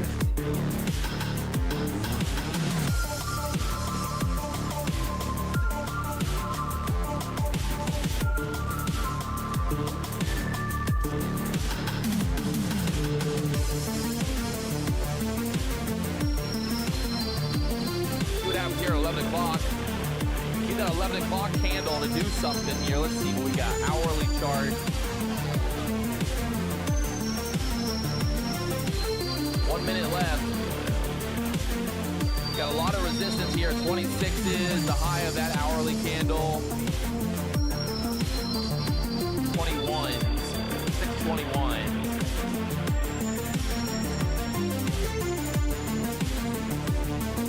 Friday, Monday, Tuesday, Wednesday, Thursday, Friday.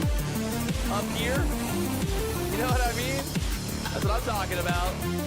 Talking about that 24,000 tomorrow. Once NVIDIA comes out with their earnings. That's, hey, I would complain.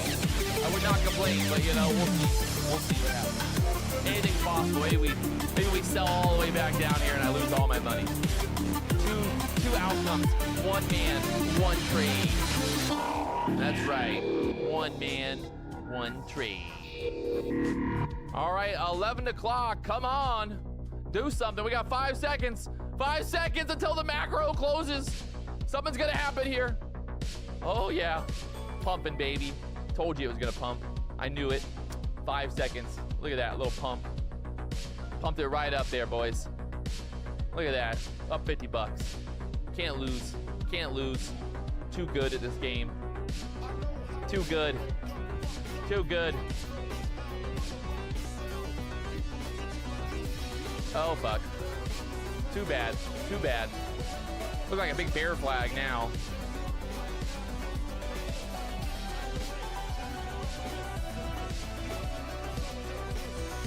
is not looking good. Not looking good. Not looking good.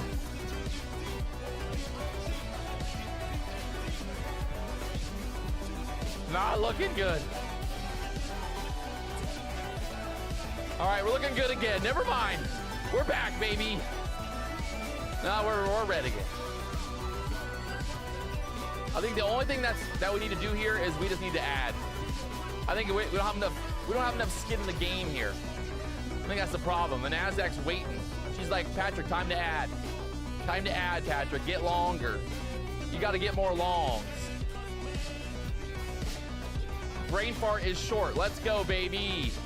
Hey, brain fart. If I make money on this trade and you lose money, does that make me better than you? You know, does that make me better, or does that make you better? Who makes who better?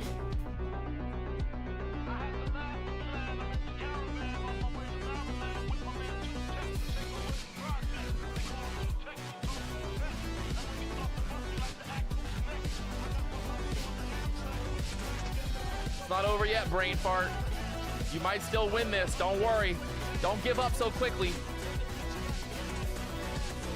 You might be all right, brain fart. I'm pulling for you. I want brain fart to win more than I do because he needs it. I don't need it. I'm already rich. I got so much money. Like, who really, you know, like if I make $1,000 a day, it's like, who the fuck cares? It's a fugazi.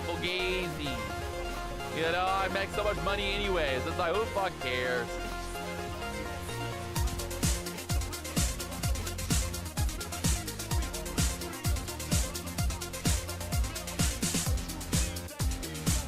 Everyone's telling me to get short. I don't know, man. I don't know. I'm gonna move my stop. Like right there. Might be a terrible place to put it, but I'm gonna put it right there. Either we're gonna go or we're not. You know, that's really all it is. That's all it is. Just walk, you know, it's just life. That's literally just life. This is life right now. We're just watching life happen. Guys, literally life is happening right now. Y'all know that? Life is literally, it's like right now, if you just look at it, this is life. This is literal life right now. It is actually happening before your own eyes. My own eyes. I'm looking at my life right now. It's happening. I could either make money or lose money right here. My life is based on this moment. This moment in time. This very moment right now. This very moment. My life will be known forever. Look at stop. Look at stop.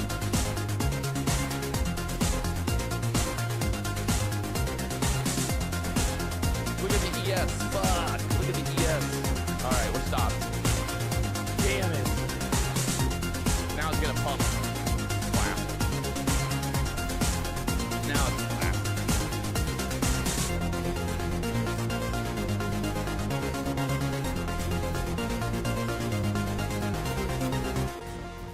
Brain Frog about to get so rich.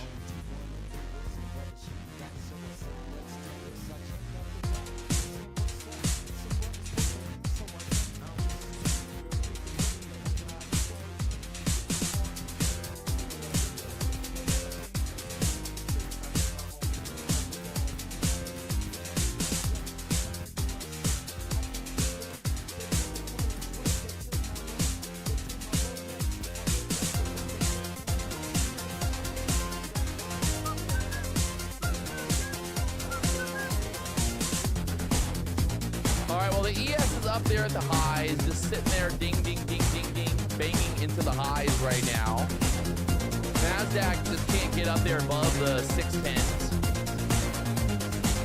So.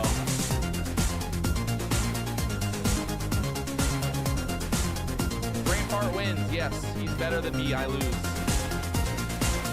I will never be able to recover from that trade ever.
chop continues here, going nowhere.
Nasdaq going nowhere quickly.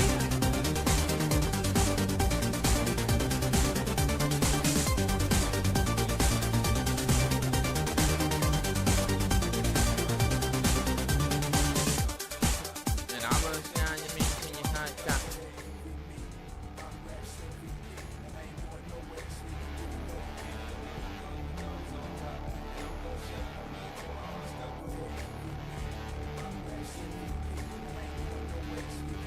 Nasdaq just holding up here at the 590s. The ES is trying to make new highs right now.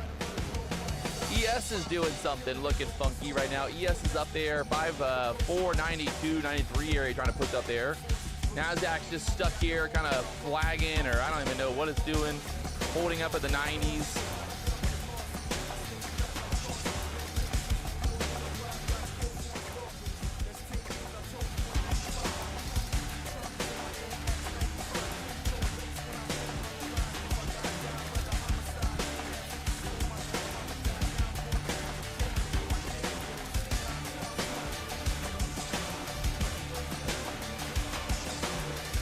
Nasdaq really just holding up there 590s for now.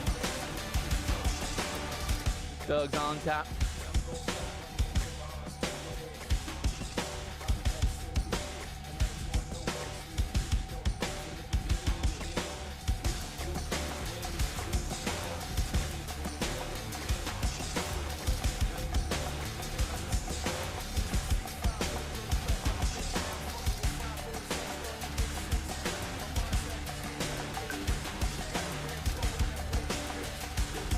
Crazy.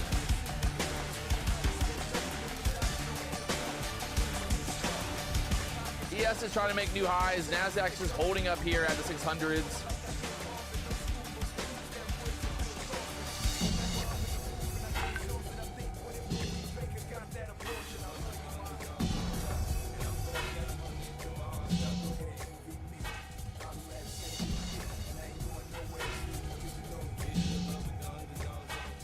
And I'm gonna shine honey till my heart stops. Uh-oh, brain fart. Uh-oh, brain fart. This is not good. Brain fart. He said there's a big fall coming. Oh God. Is the fall going up or fall going down?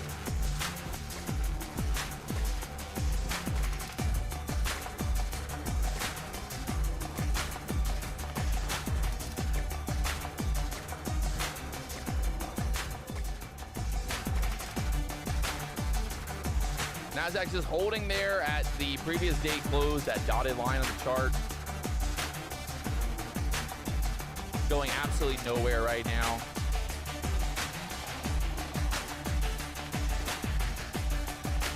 Wow.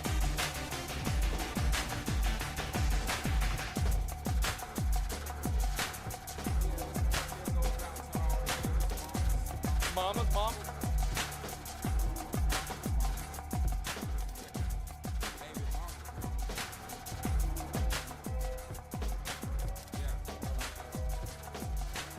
Sorry, Miss Jackson. Ooh. Bro, this market right now. Might be time to walk away. Chipotle's open.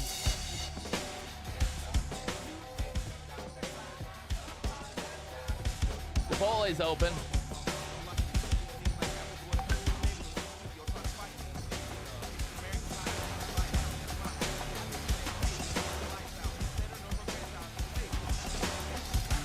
ES is starting to push up.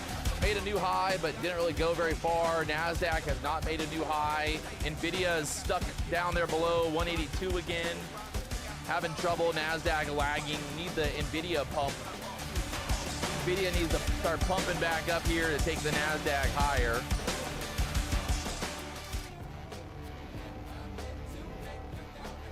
Nvidia earnings after hours today.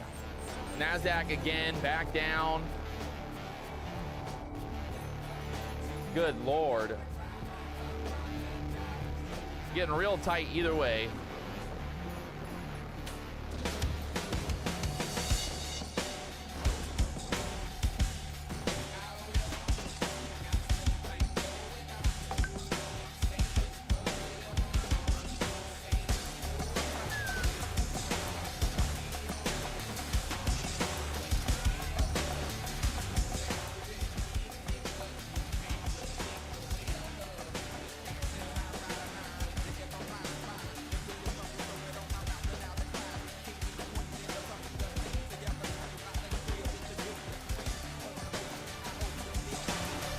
Forever, ever. Forever, ever.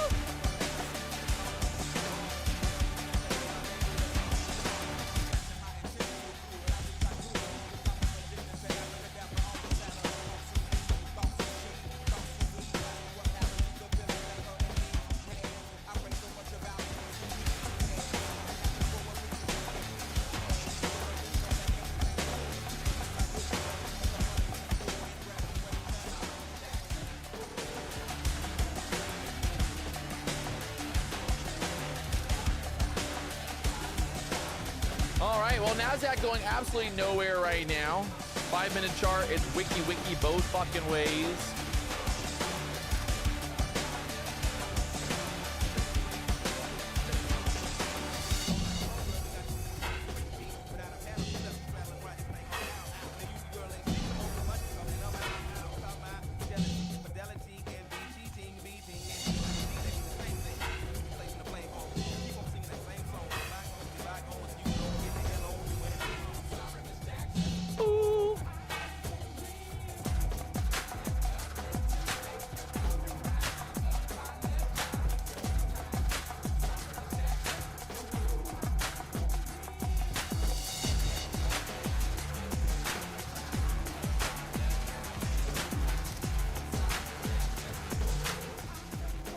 I mean, if we get maybe back up there above the 610s, then the bulls break out. But right now, just stuck here. We have not taken out the overnight high yet.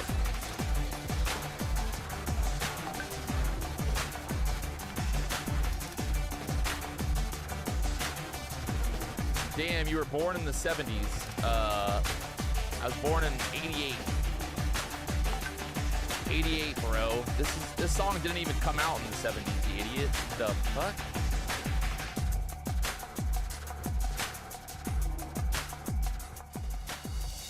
What guy talking about? Patrick was definitely born in the 70s. Listen to this song. Good evening, ladies and gentlemen. How's everybody doing tonight?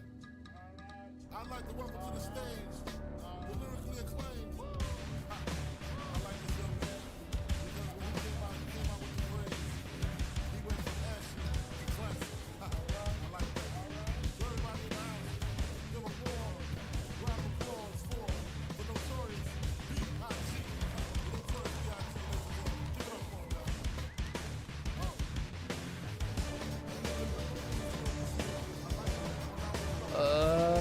What has this been, an hour now? Like an hour of just going sideways. I'm going to the bathroom.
Danny's supposed to be at my house tomorrow morning at 9:30, so I don't know how the fuck they're filming the boat.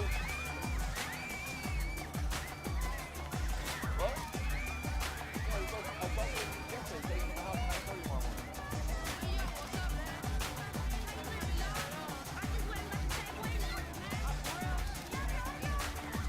I thought he was supposed to stay home. Fucking retard. All right, Nasdaq just going nowhere, stuck here. 5-minute chart, just stuck here at the 600s. We got shorts, we got bears, we got bulls. Everybody wants something to happen. The market's going to do exactly what nobody wants. Well, the majority of people don't want to happen. So we should probably just go sideways here. Market's going to be waiting for NVIDIA earnings this afternoon. NVIDIA earnings after hours. So, man.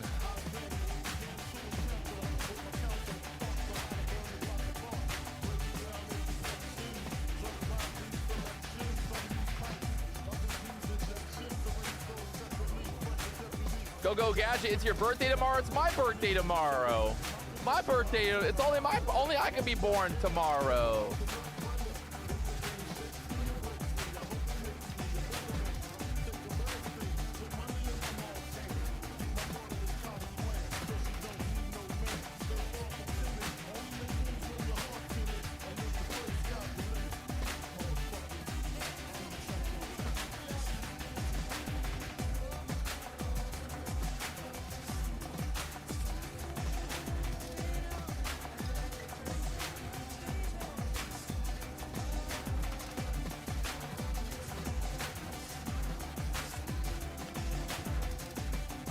Oh, da, da, da, da.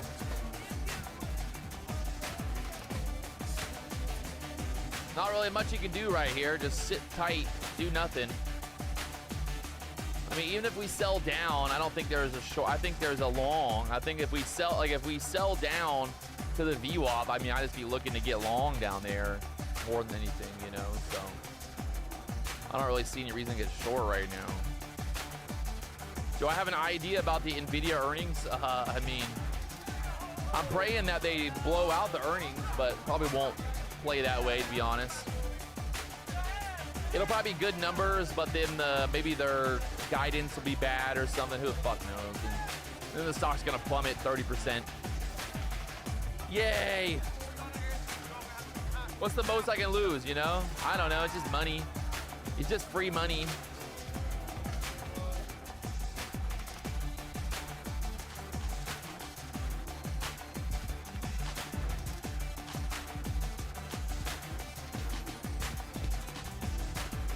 Is how we do. This is how we do. This is how we do.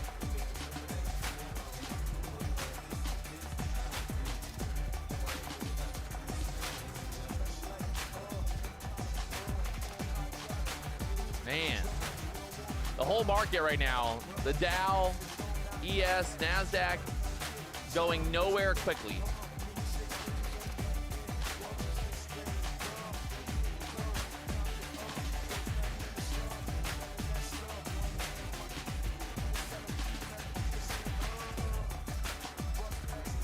I think if we get above 610, we're probably good for a breakout, but the question is what's gonna get us there?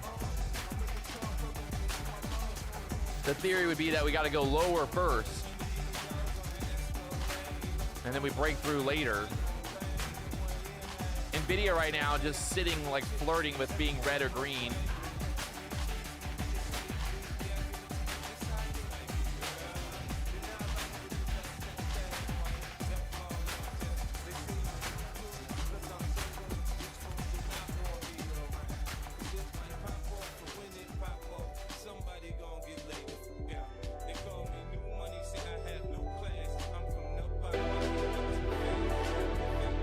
Back up there, the 604, 605s again. This is where we got stuck at multiple times. Will it happen again? Let's tap it one more time. Why not? You know, makes it more fun. There's that six. Can we go 610s next?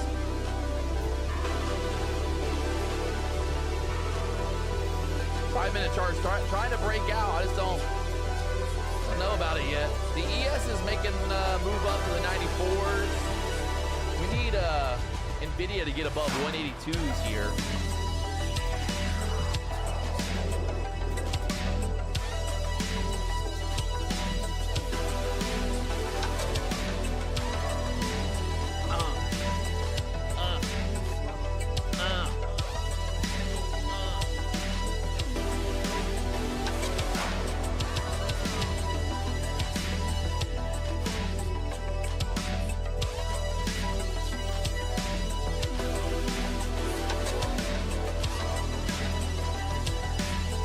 ES is trying to push.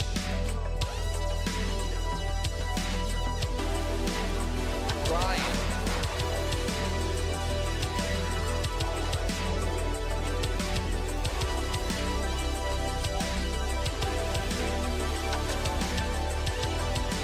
How many people in the chat trade the ES versus the Nasdaq? I'm interested. We'll do a poll. I don't want to see. ES versus NQ, who does what?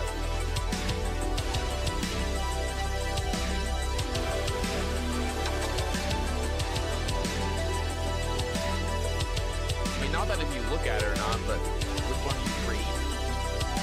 75% trade the Nasdaq. Wow, y'all are real degenerates. Y'all a bunch of real degenerates. ES is way better. I've been studying for 20 years. Okay? 20 years of studying. 20 years of studying and still watching Patrick Whelan on YouTube. That is not I wouldn't want to share that stat with the world, you know?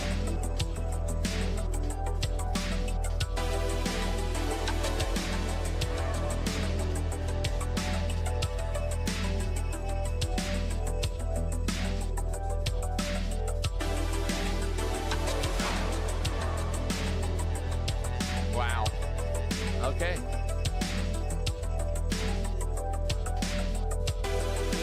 Lots of just sideways action here. Nasdaq getting very tight.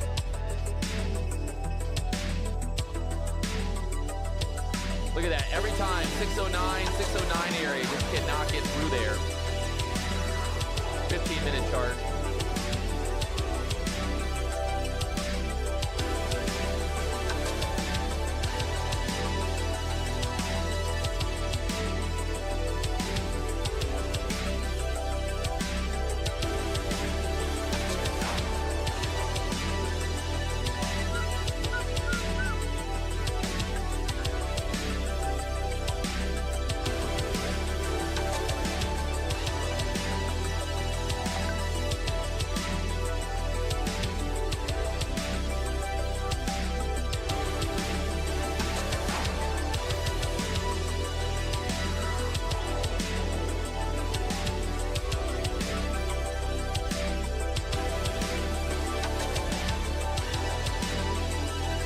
Majority of the chat voted for NQ. They trade NQ.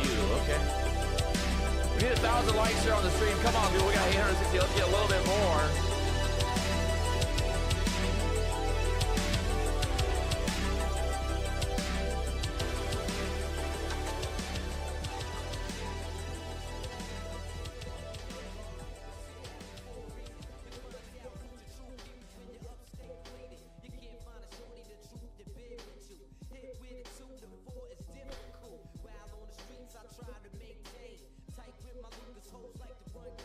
Nasdaq dipping down here again.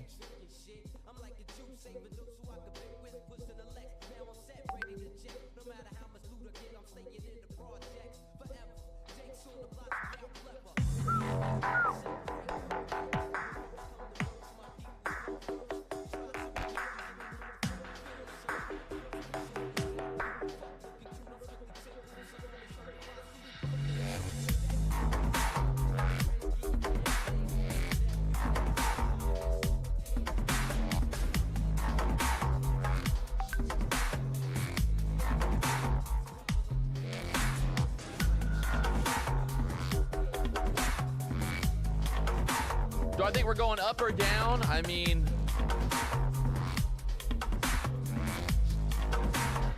clearly we're going down again. Back to the 590s one more time, just for fun.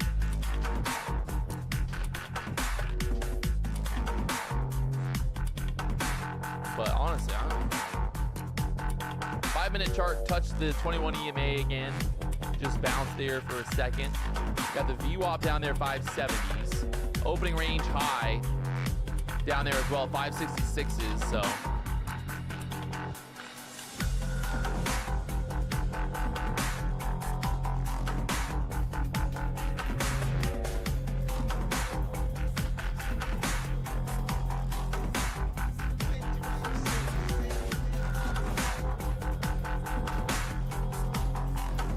Brandon said he's a sellout to the prop firms. He helps them make money and blow up accounts. You caught me, Brandon. Don't tell anybody, Brandon, please. Whatever you do, don't tell anybody that I make people blow up their accounts. Please don't do it.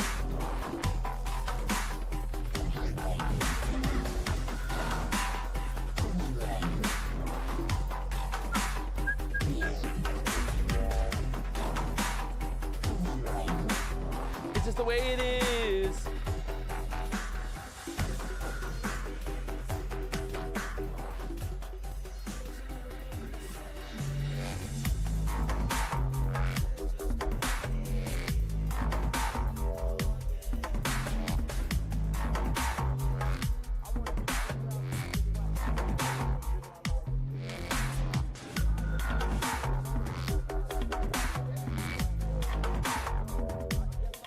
I don't know.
Just the way it is.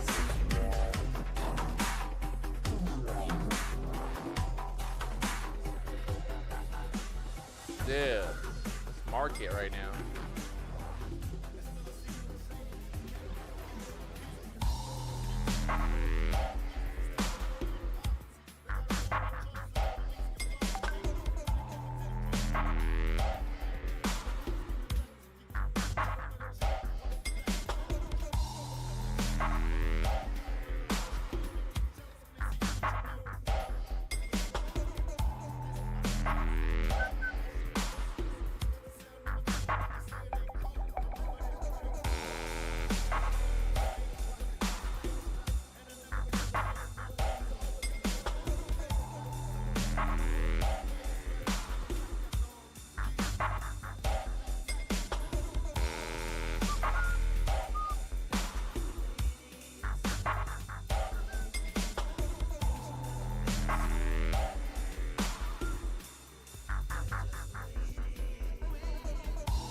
A little dip down here, but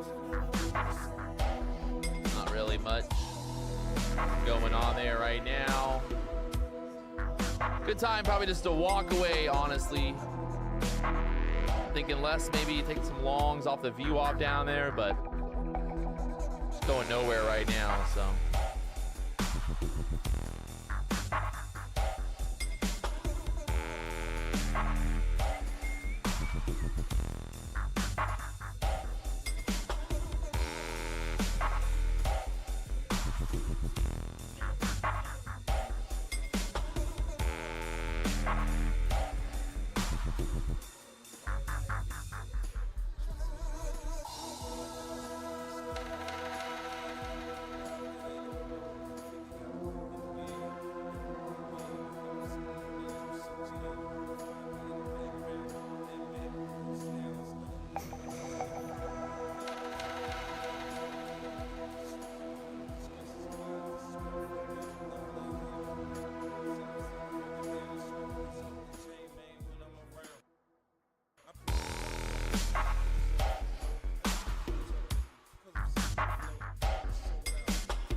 I had to call the DMV. I'm working on my car dealer license, and we're doing an inspection. We got to do an inspection of the BDH later this week.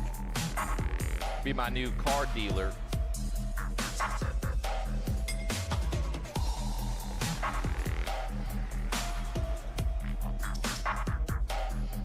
Nvidia calls? No, I have 2,500 shares of Nvidia. I'm long Nvidia from the 175s.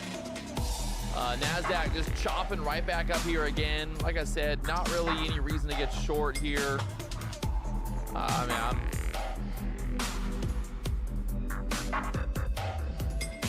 know it looks like it wants to drop, but I mean, it's just not really, it ain't going nowhere. 15-minute chart kind of looked like it might have just been the trap downside there. Do I still have the blue GTR? Yes.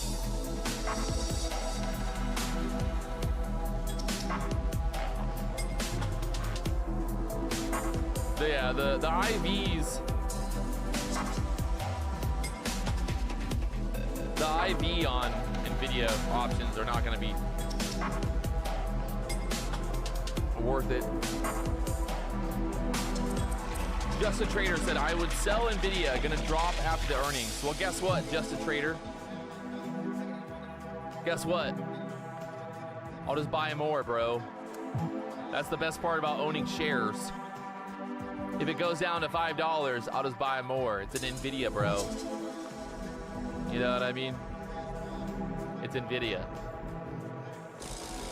Nvidia.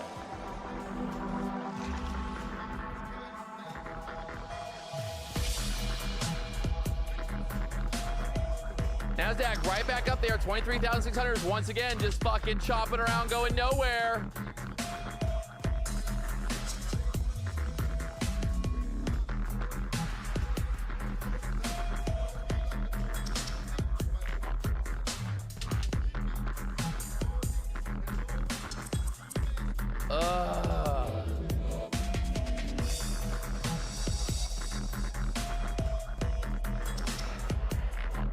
We had that beautiful move this morning. I really thought we could have some momentum here today.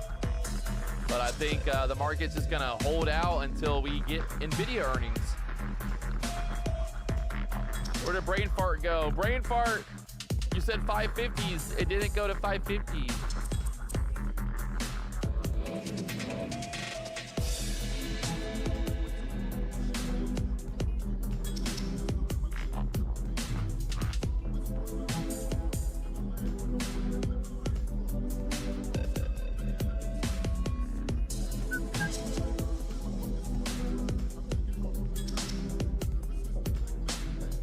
Nvidia earnings 420. He's gonna get high. Gonna get high. Brain Fart is brain farting right now. Do you have any Porsches? No Porsche. Only GTRs. That's my Porsche.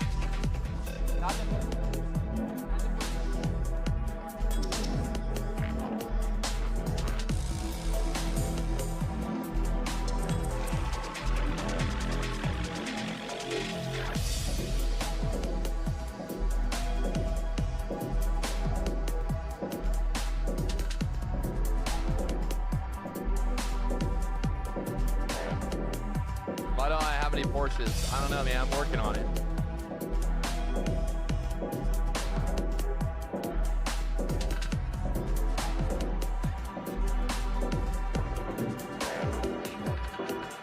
Rawwell, it means rough world. Rough world, RWB. They're built in Japan. Some of them are built here in the US, the wide bodies, but the original idea was basically to do racing.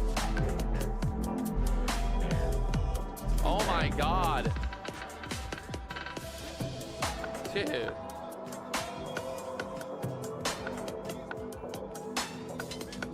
Crazy. Okay. What the fuck? Brain Fart's back, baby. Never mind, he's not back. Damn it. Fuck.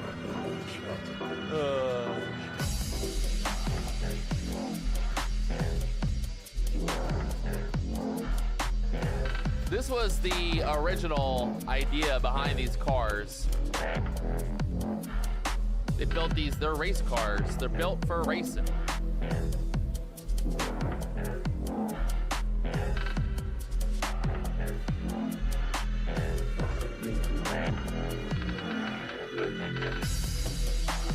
A really lightweight, air-cooled engines. They're not that fast, but they're lightweight, really good in the corners, really good low speed.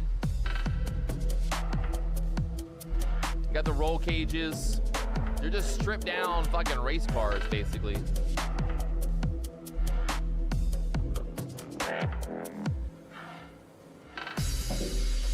Would be pretty fun. Would be pretty fun.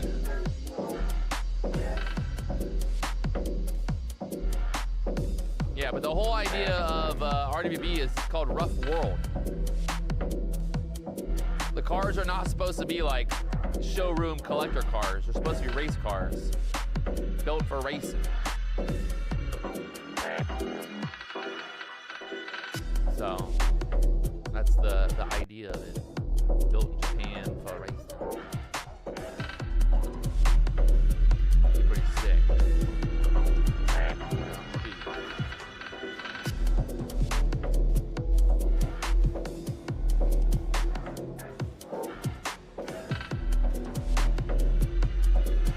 All analog, fucking no ABS, power steering.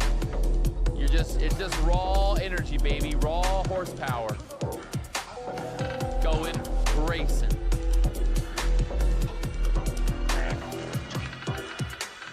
I do the 12-hour races. I would just drive it 12 hours myself. It's just that badass.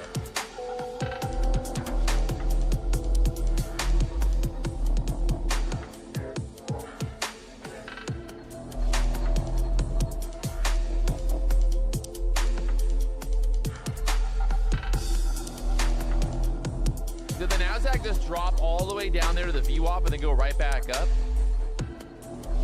Looks like it. Looks like it. Yeah, but just imagine those cars on the racetrack.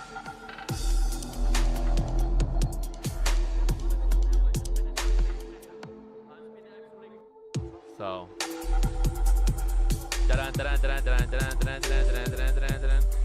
Fart Brain. Where'd Fart Brain go?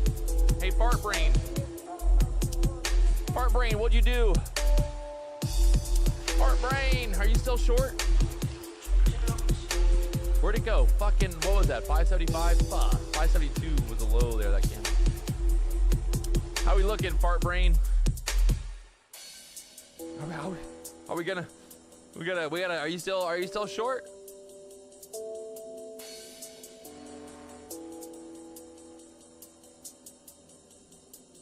Still in the shorts, okay. Well, I'm praying for you. Where are you short from? M3 GTR. Yeah, but no one fucking cares, Wallet, about no M3 GTR, bro. Don't get excited. Relax. Patrick, I like the M3. Yeah, well, you know what else? You also probably like fucking big old things in your booty hole. That's what people don't understand about cars. It's like, yeah, there's always going to be another car out there that's faster and more expensive and you know, whatever. But at the end of the day, it's all like you got to buy what you want to buy. You don't buy cars based on, oh my God, I would never buy that car because an M3 is going to be faster in it. Drive this RWB around and see the looks that you get compared to driving around in a fucking BMW. You know, do the difference. Little difference. Oh my God. All right, Nasdaq again, just back up here at 23,600. Oh.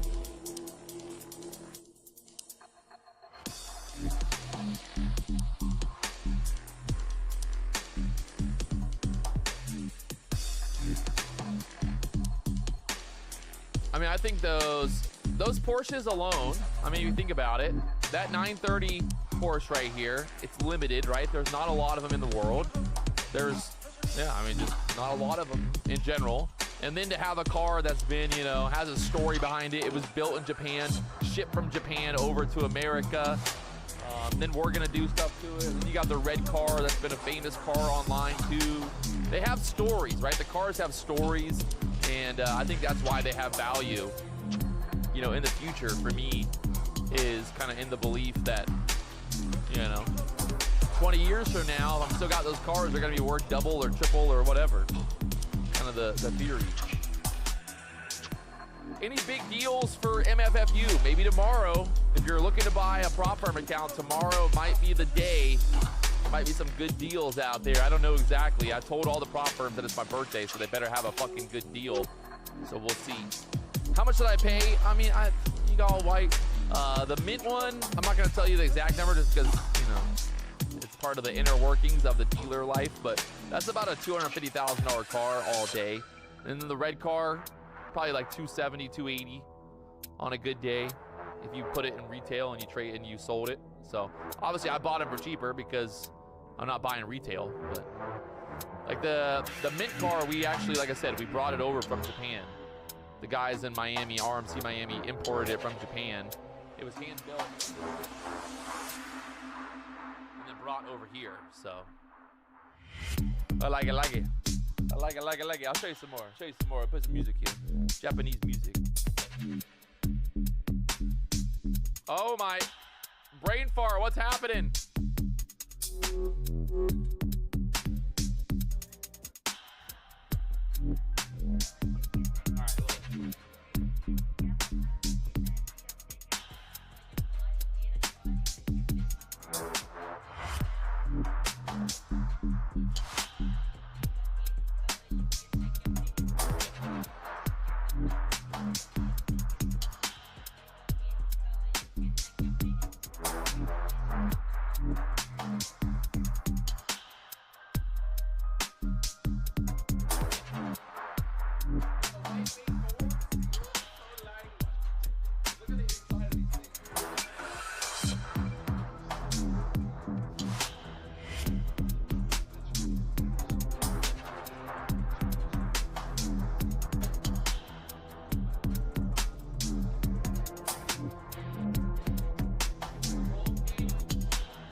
Got all the goodies.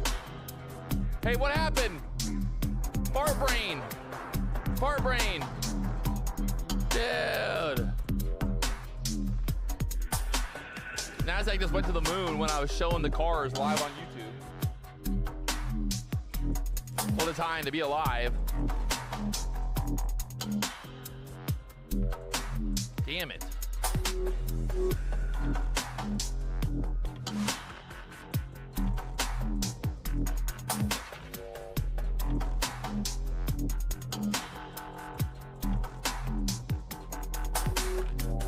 Yeah, I mean, that was a tricky spot either way, fart brain. It's not your fault.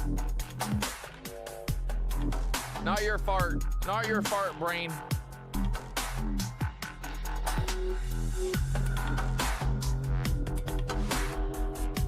All right, well, tomorrow we got a real big day. Real big day coming tomorrow, my friends. Big day tomorrow. That's right, big day.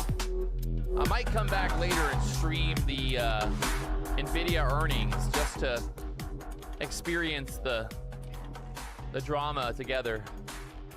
If I make money or lose money, maybe I'll do that later. I think right now is a good time to walk away, go to lunch. So tomorrow, my friends, we will be back here for the mega celebration of the year.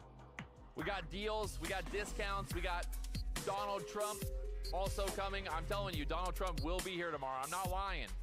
Y'all think I'm lying, but I'm telling you, tomorrow morning, Donald Trump is gonna be at the BDH. Why did it jump up, somebody asked. Well, I think it was because we hit the VWAP. Or maybe it was the fair value gap. Or maybe it was a unicorn setup. No one really knows. But it definitely jumped up. Fucking A, after all that, man, you gotta sit through all that. Fucking an hour and 30 minutes of just that. just to get that. Terrible. Terrible. How'd you get Trump to go there? I called him up and I said, listen, I'm the biggest and I'm the largest, motherfucker. I need you to come to the BDH. All right? They don't call me the biggest and the largest for nothing. Get your ass to the BDH.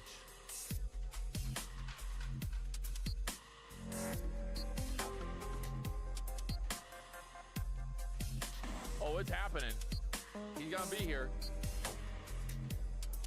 All right, well, that was it. I think that's it. I'm gonna come back later on. I'm gonna stream the, or I don't know. Maybe I'll just do it from home. Maybe I'll stream it from home. Actually, that's what I'll do. I can stream it on my laptop. I'll stream from home for the Nvidia earnings. We'll see what happens. Why not? If Trump doesn't show up, I'll delete my YouTube channel. Yes. If Trump does not come to the BDH tomorrow, I will delete my YouTube channel. True story.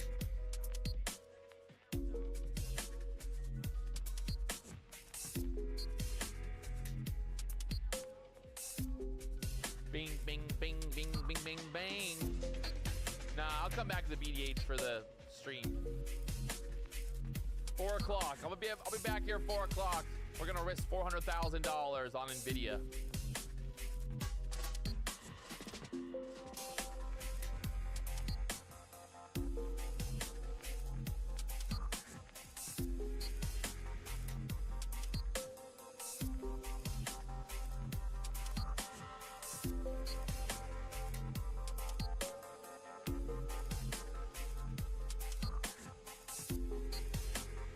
Right now, I'm up on the day right now. If you're frightened of dying, and you're holding We're up 17,000. you'll see devils tearing your life away.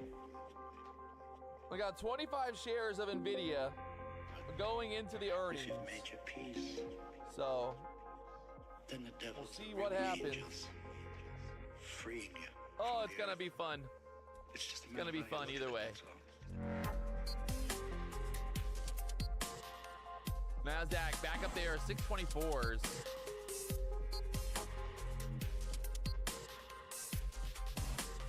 It's kind of funny in hindsight looking at it now because we talked about the idea of the market needing to kind of do something, right? So it dipped down there and then just ripped it right back up. So Trump's gonna show up as a life-size cardboard form. Yeah, right. It's the BDH. You think I'm gonna get a cardboard cutout? That is the gayest thing I've ever heard in my life. I can already go ahead and tell you that it ain't gonna be no cardboard cutout. Okay? Yeah, exactly. Exactly, okay.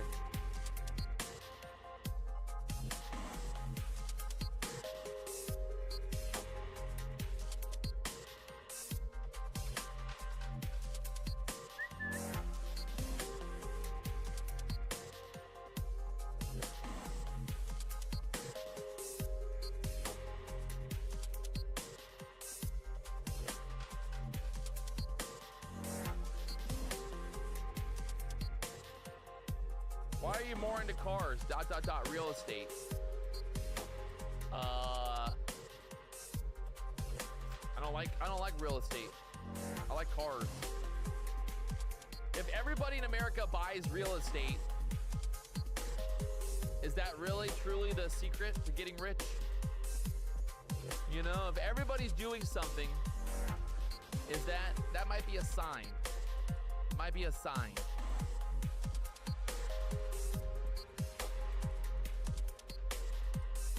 Don't do what everyone else does.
Nasdaq pumping up there, 627s now, finally getting that move above the highs. This is what we are looking for. Fucking A. Just sucks when you're trying to get that long this whole time, and like both the longs and the shorts got fucked here.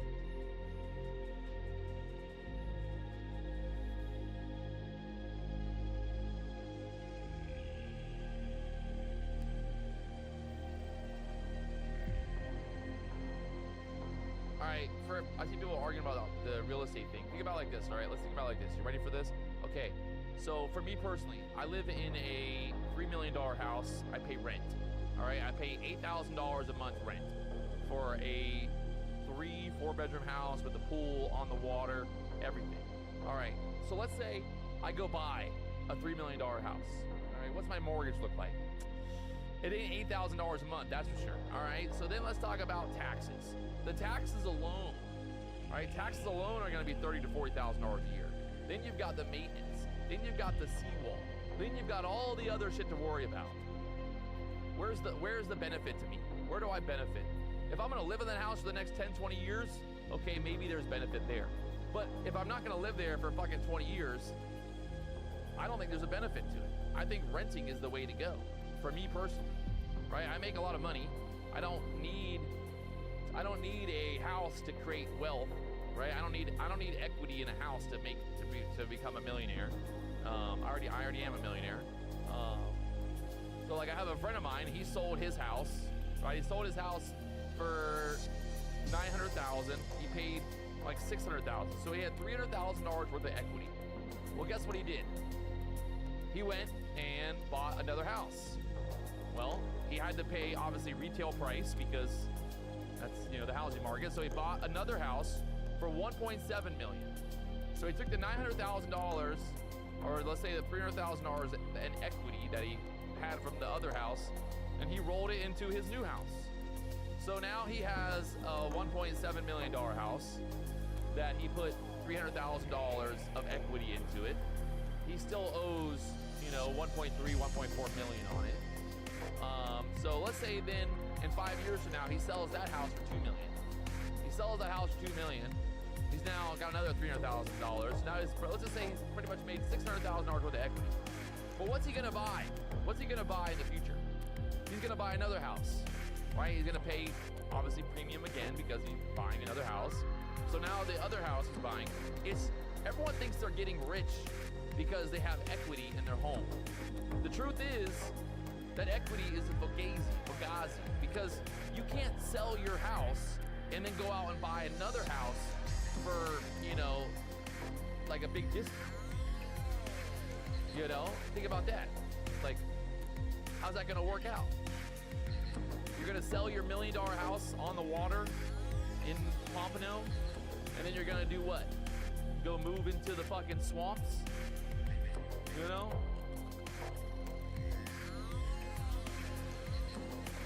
What are you gonna do?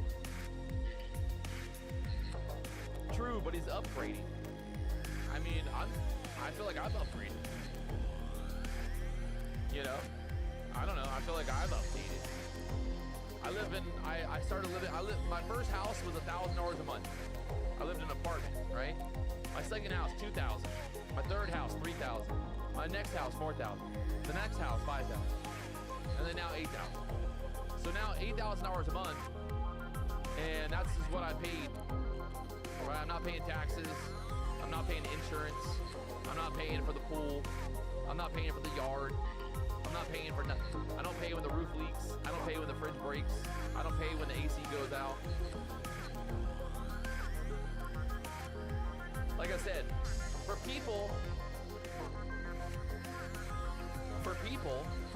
that have a 9-to-5 job, if you work a 9-to-5 job, and you know exactly how much money you're ever gonna make, right? If you know that, like, hey, I make $100,000 a year, and that's all I'm gonna get, no bonuses, no ways to make more money, then yes, owning a house, having a mortgage, doing all that fun stuff, like, yeah, it makes sense, right? That's the only way to really build equity. That's the only really way to build wealth.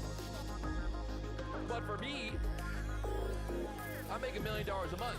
So if let's say I buy this car right here, I buy it for $250.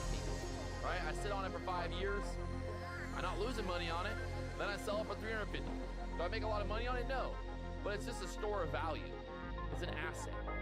It's got value, intrinsic value. No one's gonna ever make more 911 air-cooled Porsches. They're never going to, right? There's just always gonna be value. If you look at all the older car market, everything has been going up in value. That's just because inflation, you know, inflation is real, you know. So, it's real, all right? That's all I got. That's the only thing I really, that's the only secret I got. I don't know. I think the whole buying a house for fucking $2 million and having a $20,000 mortgage and living in that house and thinking you're a genius because you bought a big house and you got a big mortgage, like, I don't bother me. If the housing market crashes, guess what? It don't bother me, right? It don't bother me. Especially in South Florida. We got a lot of houses in South Florida that have gone up like 1,000% in value in the last 10 years. It's crazy. Right, there's houses that used to sell for $200,000 that are selling for $1 million 10 years later. It's just crazy. Like, what's that real? It's all supply demand, right? If there's no longer a demand for all the supply, like we're seeing right now, there's a lot of houses for sale in Florida. Well, what happens? Well, the price comes down. I truly don't think there is a massive demand for houses. I think, I think that whole idea of buying a house and buying 5 houses and doing all, I don't think that's there anymore. I think it's the story's over. You know, because also they keep building new houses. Here in Florida, they're building fucking communities with 1,000 houses. Even while they're having problems selling houses, they're building more houses. They're gonna keep building so many fucking houses that there won't be anywhere to even go. So what's your house worth?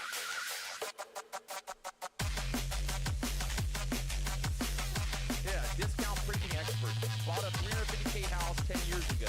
Paid 70K in taxes.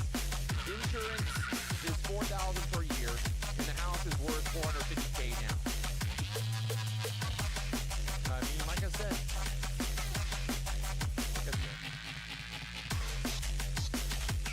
If you're paying $8K a month for rent, you're paying his mortgage. Hey, dumbass. He's paying taxes. He's paying the insurance on the house. He's paying for all the maintenance. He's paying for the problems. When the AC goes out, how much does that cost? That's $10,000, right? So you think I'm losing? It's not a win or a loss. It's just life, right? I choose to pay $8,000 a month to live on the water and not have to deal with any issues. You know?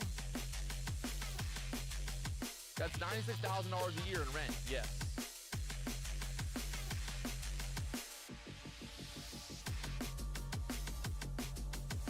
Either way.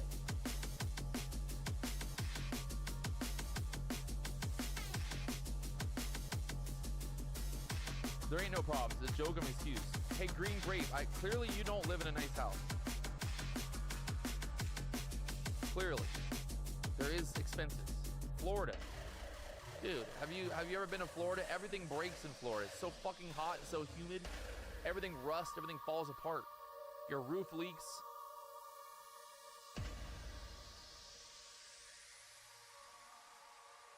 I know. I'm talking to a bunch of broke people about that who don't even own a house, telling me that I should own a house. Patrick, you gotta buy a house. Where do you live at? Well, I live in an apartment.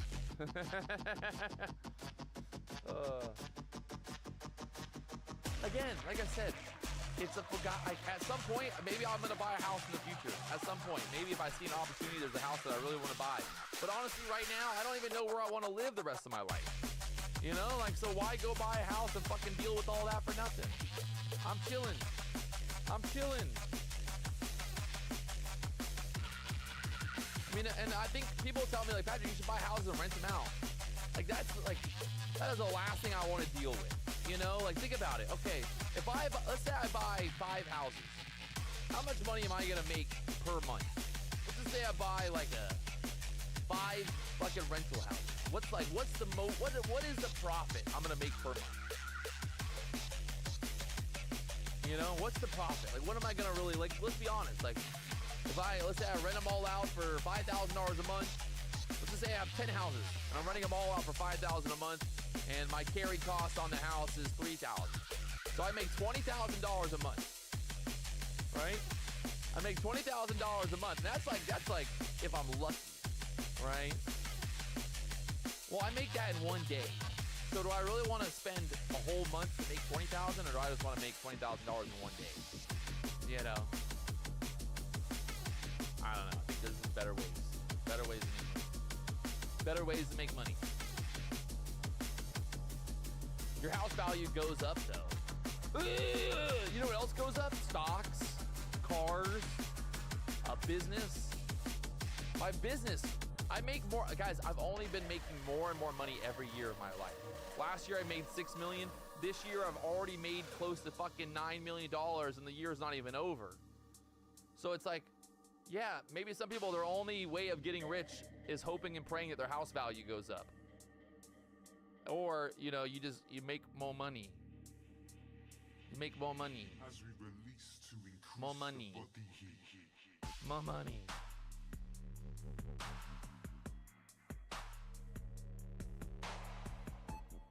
And yes, I fully believe that the housing market is grossly overvalued right now, especially in South Florida. Dude, you probably don't own none of them shit, and the bank doesn't want to land you loan. You were crying online right now. Is that real? Wait, is that real life talking? Did he just really, is that a real talk? Is that real talk? Did he just really, Patrick, I bet you the banks don't even want to fucking loan to you right now. I bet you they don't even want to give you money because you're so broke. I bet you, Patrick. I bet you. Patrick, I bet you so broke you don't even have, I bet you couldn't even buy a house if you wanted to, Patrick. Patrick, I bet you couldn't even, I bet you the banks wouldn't even want to give you money if, wait a second. Fuck. I got $1 million in the bank. $1 million in the bank. He's $1 million in the bank, chat. Look at that. I paid the IRS $300,000. IRS tax payment. Look at that. Look at that. $300,000 to the IRS. I make more money than you ever dreamed of making, son. I make more money than you ever dreamed of making. I got no loans. I got zero debt. That's the best part. Every single one of my cars paid. Cash money. Cash money. But Patrick got no money.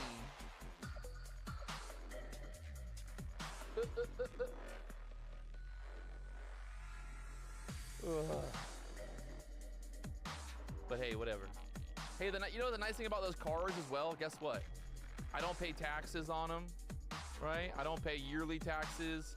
I don't really have to even do. I can just park them. I don't even have to pay insurance on them. I can just put a fucking cover on them and park them for the next 10 years. And guess what? There's no carry cost. Wow, Patrick's a dumbass. If I bought 10 cars, if I bought 10 houses, what's the cost going to be of maintenance on that for the next 10 years? On another note, how are the boats coming along? They're coming along. They're getting built. Hopefully be built. Getting built. Getting built real good.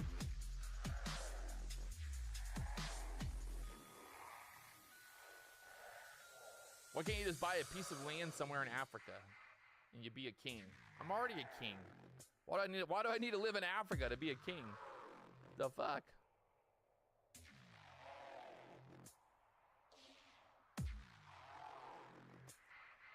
Where do you invest or park your funds other than the bank? Charles Schwab. Charles Schwaby. What's your captain doing with no boat? He's just been on a fucking honeymoon for the last couple months. Nah, he's been doing some work here and there, but yeah, definitely. I got a lot of work coming up, so he's taking vacation while he can, because it ain't gonna last. What's my trading strategy? I don't know, man. Buy low, sell high. What trading desktop do you recommend? Any of them that work?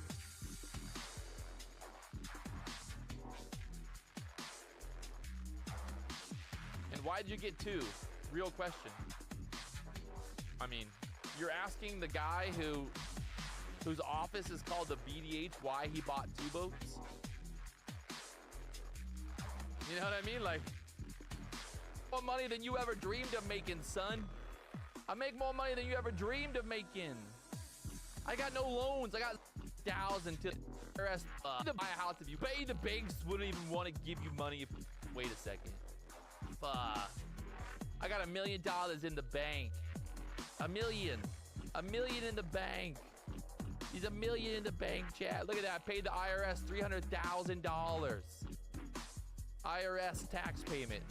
Look at that. Look at that. $300,000 to the IRS. I make more money than you ever dreamed of making, son. I make more money than you ever dreamed of making. I got no loans. I got 0 debt. That's the best part. Every single one of my cars paid cash. Have you thought about high-end EVs? Yeah, I thought about it, but then I remembered I wasn't gay. So that was kind of like I was like, wait a second. Do I want to buy a high-end EV? Hold on a second. Let me think about it. And then I was like, nope, never mind. I'm not gay. So I didn't buy one.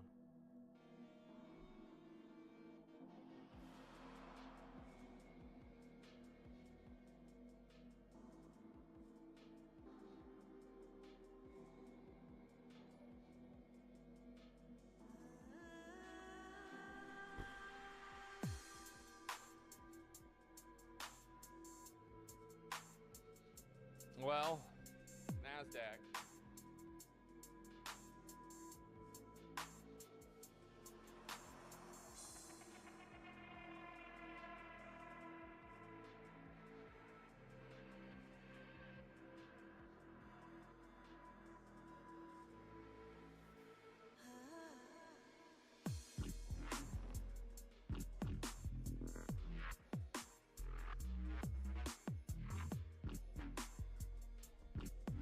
Well, like we said, Nasdaq going absolutely nowhere. Good time to just walk away. It is now 12:15 in the afternoon here. We made a little bit of money, and now it's time to walk away. So if you guys haven't already, hit that like button, subscribe button. You know what to do. It's time to go. Time to run away. This market ain't going nowhere. Tomorrow, Thursday, we got some big stuff going on. Make sure you're back here for all the big deals and all the bestest of everything. It's going to be good.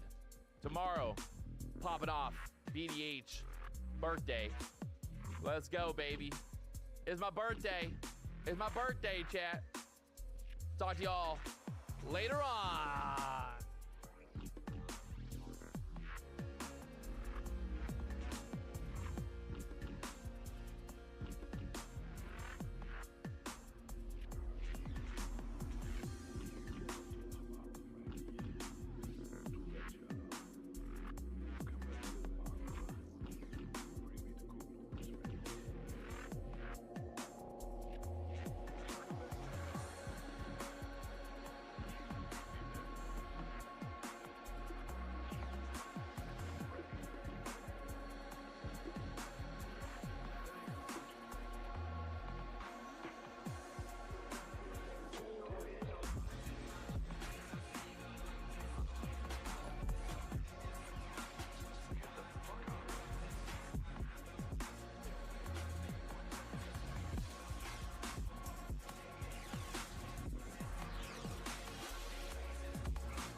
La flota naval que Estados Unidos puso justo al frente de las costas de Venezuela, en el Mar Caribe, es tan poderosa como inusual en esta parte del planeta. Ni siquiera la habían utilizado en la invasión a Panamá o en la invasión a Grenada.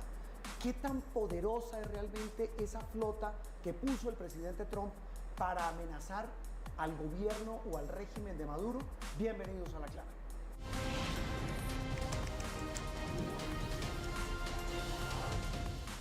Don Juan Jacobo Castellanos, periodista, jefe de emisión de Noticias Caracol, gracias por estar otra vez aquí.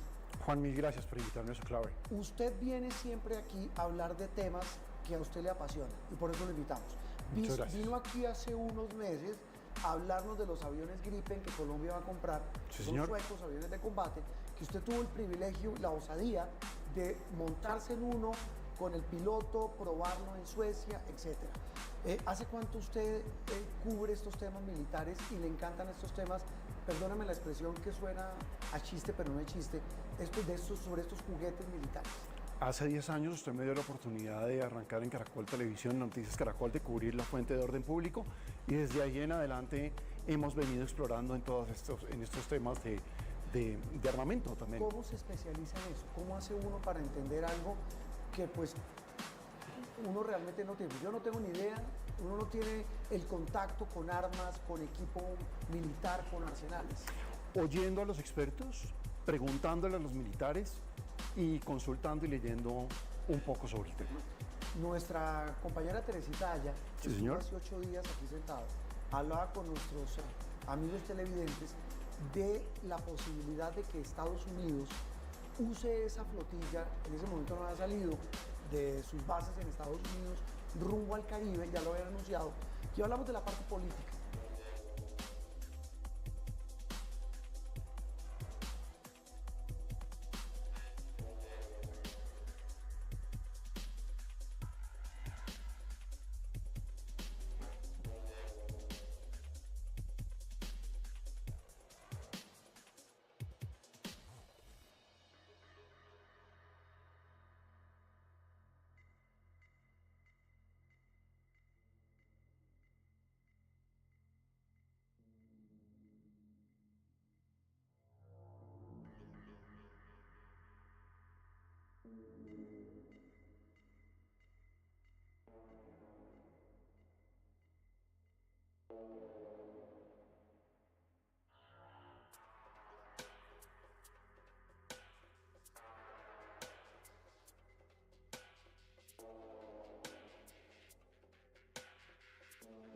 Conocí el trading más o menos en el 2018, entonces empecé con ese pensamiento de que voy a hacer plata. Ya pasé muchos momentos en el que yo dije, bueno, no, esto no debe ser para mí, me voy a salir de esto. Lo estaba haciendo con miedo, porque también me pasó que perdí una cuenta por estar copiando señal y no confiar en mi análisis. El no tener un plan B me ayudó a continuar. Me voy a dedicar es solo a aprender, que pase lo que tenga que pasar, y me entregué más como al proceso hasta que ya los resultados empezaron a llegar. Ya las pérdidas no me afectaban, las ganancias tampoco me sobreexaltaban. Yo creo que el trader que entiende eso es el trader que ya está cada vez más cerca de la rentabilidad. Lo otro que me dio a mí el trading fue un propósito. Yo me levanto, medito, escribo, me bajo para la caminadora, me voy a llevar los niños al colegio, llego, desayuno y ya me he cumplido en 4 tareas y son las 8 de la mañana. La energía con la que tú llegas al gráfico es un reflejo. O sea, si tú llegas ahí como con pereza, pues el gráfico te va a volver exactamente eso mismo. Para mí el dinero es un medio para cumplir experiencias. ¿Cómo cambiaste la mentalidad de necesidad a abundancia? Es decir, dejaste de operar desde necesito a yo ya tengo todo. ¿Cómo empezaste a hacer eso?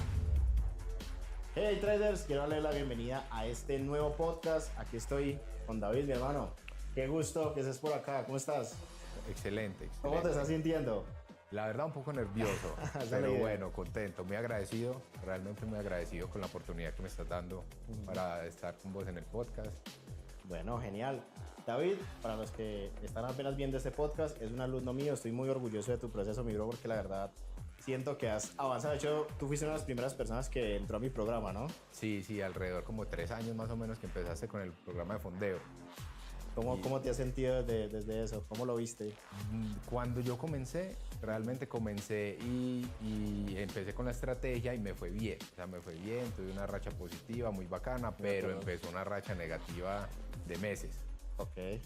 Pero ya después con todo el acompañamiento de la psicología y todo, los resultados han sido diferentes completamente por el avance. Bueno, genial. Ahorita quiero que nos cuentes, ya para iniciar bien el podcast, cuántos años tienes, dónde vives, hace cuánto conociste el trading, porque no sé si lo conociste cuando iniciaste conmigo o lo conocías desde antes. Cuéntanos un poco como para que las personas te conozcan un poco más. Listo. Yo vivo en Envigado, tengo 30 años. Conocí el trading más o menos en el 2018. Genial. Entonces empecé con una academia de puro chartismo, solo chartismo y análisis fundamental, pero en ese momento yo estaba pasando en una situación en mi vida que yo dije, el chartismo no me hace dinero rápido. Entonces lo descarté y seguí pues como montando un negocio, buscando pues como persiguiendo el dinero básicamente. Okay.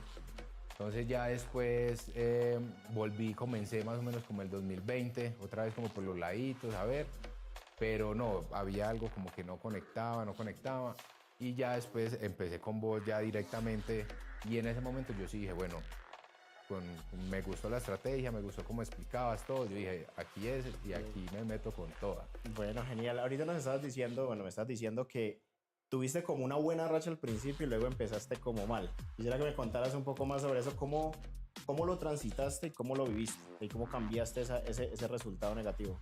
Cuando yo empecé con la estrategia, yo venía de hacer unas inversiones aparte de trading, que la verdad yo dije, bueno, voy a hacer estas inversiones para que me genere un interés mensual y ya con eso estar tranquilo.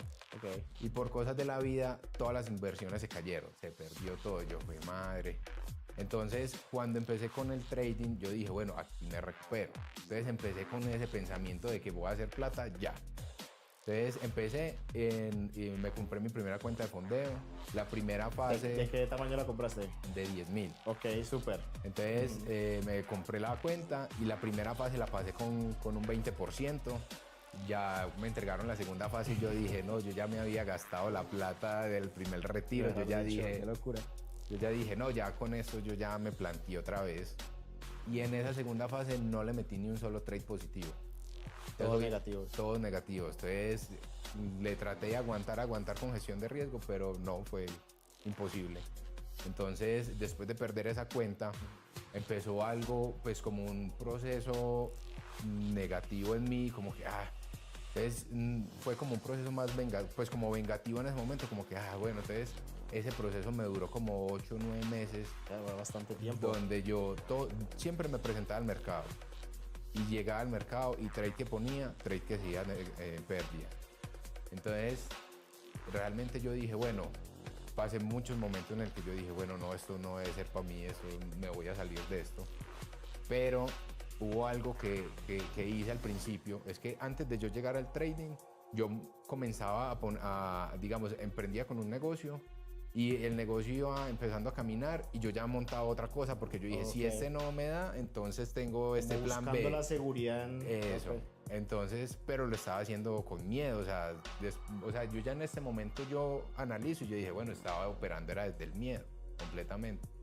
Entonces, cuando yo llegué al trading ya contigo, yo dije, bueno, no, ¿es esto o esto? Entonces, no quise hacer nada más, sino que me dediqué a estudiar y a darle. Y entonces llegó un momento, después de esos 8 meses más o menos, que yo dije, no, pues yo ya no voy a seguir con esto. Pero entonces yo dije, bueno, pero es que son 8 meses en los que le he metido, estudiado, trasnochado, o sea, me ha costado llegar a estos 8 meses. Entonces yo dije, no, pues, o sea, ya rendirme ya no era opción. Entonces yo ya como que eso, el no tener un plan B, me ayudó a continuar. O sea, como, bueno, no, eso en algún momento tiene que servir. Ok. Entonces, estuviste 8 meses en una racha negativa. Sí. ¿Qué fue lo que más tú sientes que te ayudó a salir de ahí? O sea, como que tú digas, esto me hizo clic y salí de esa racha. La mentalidad.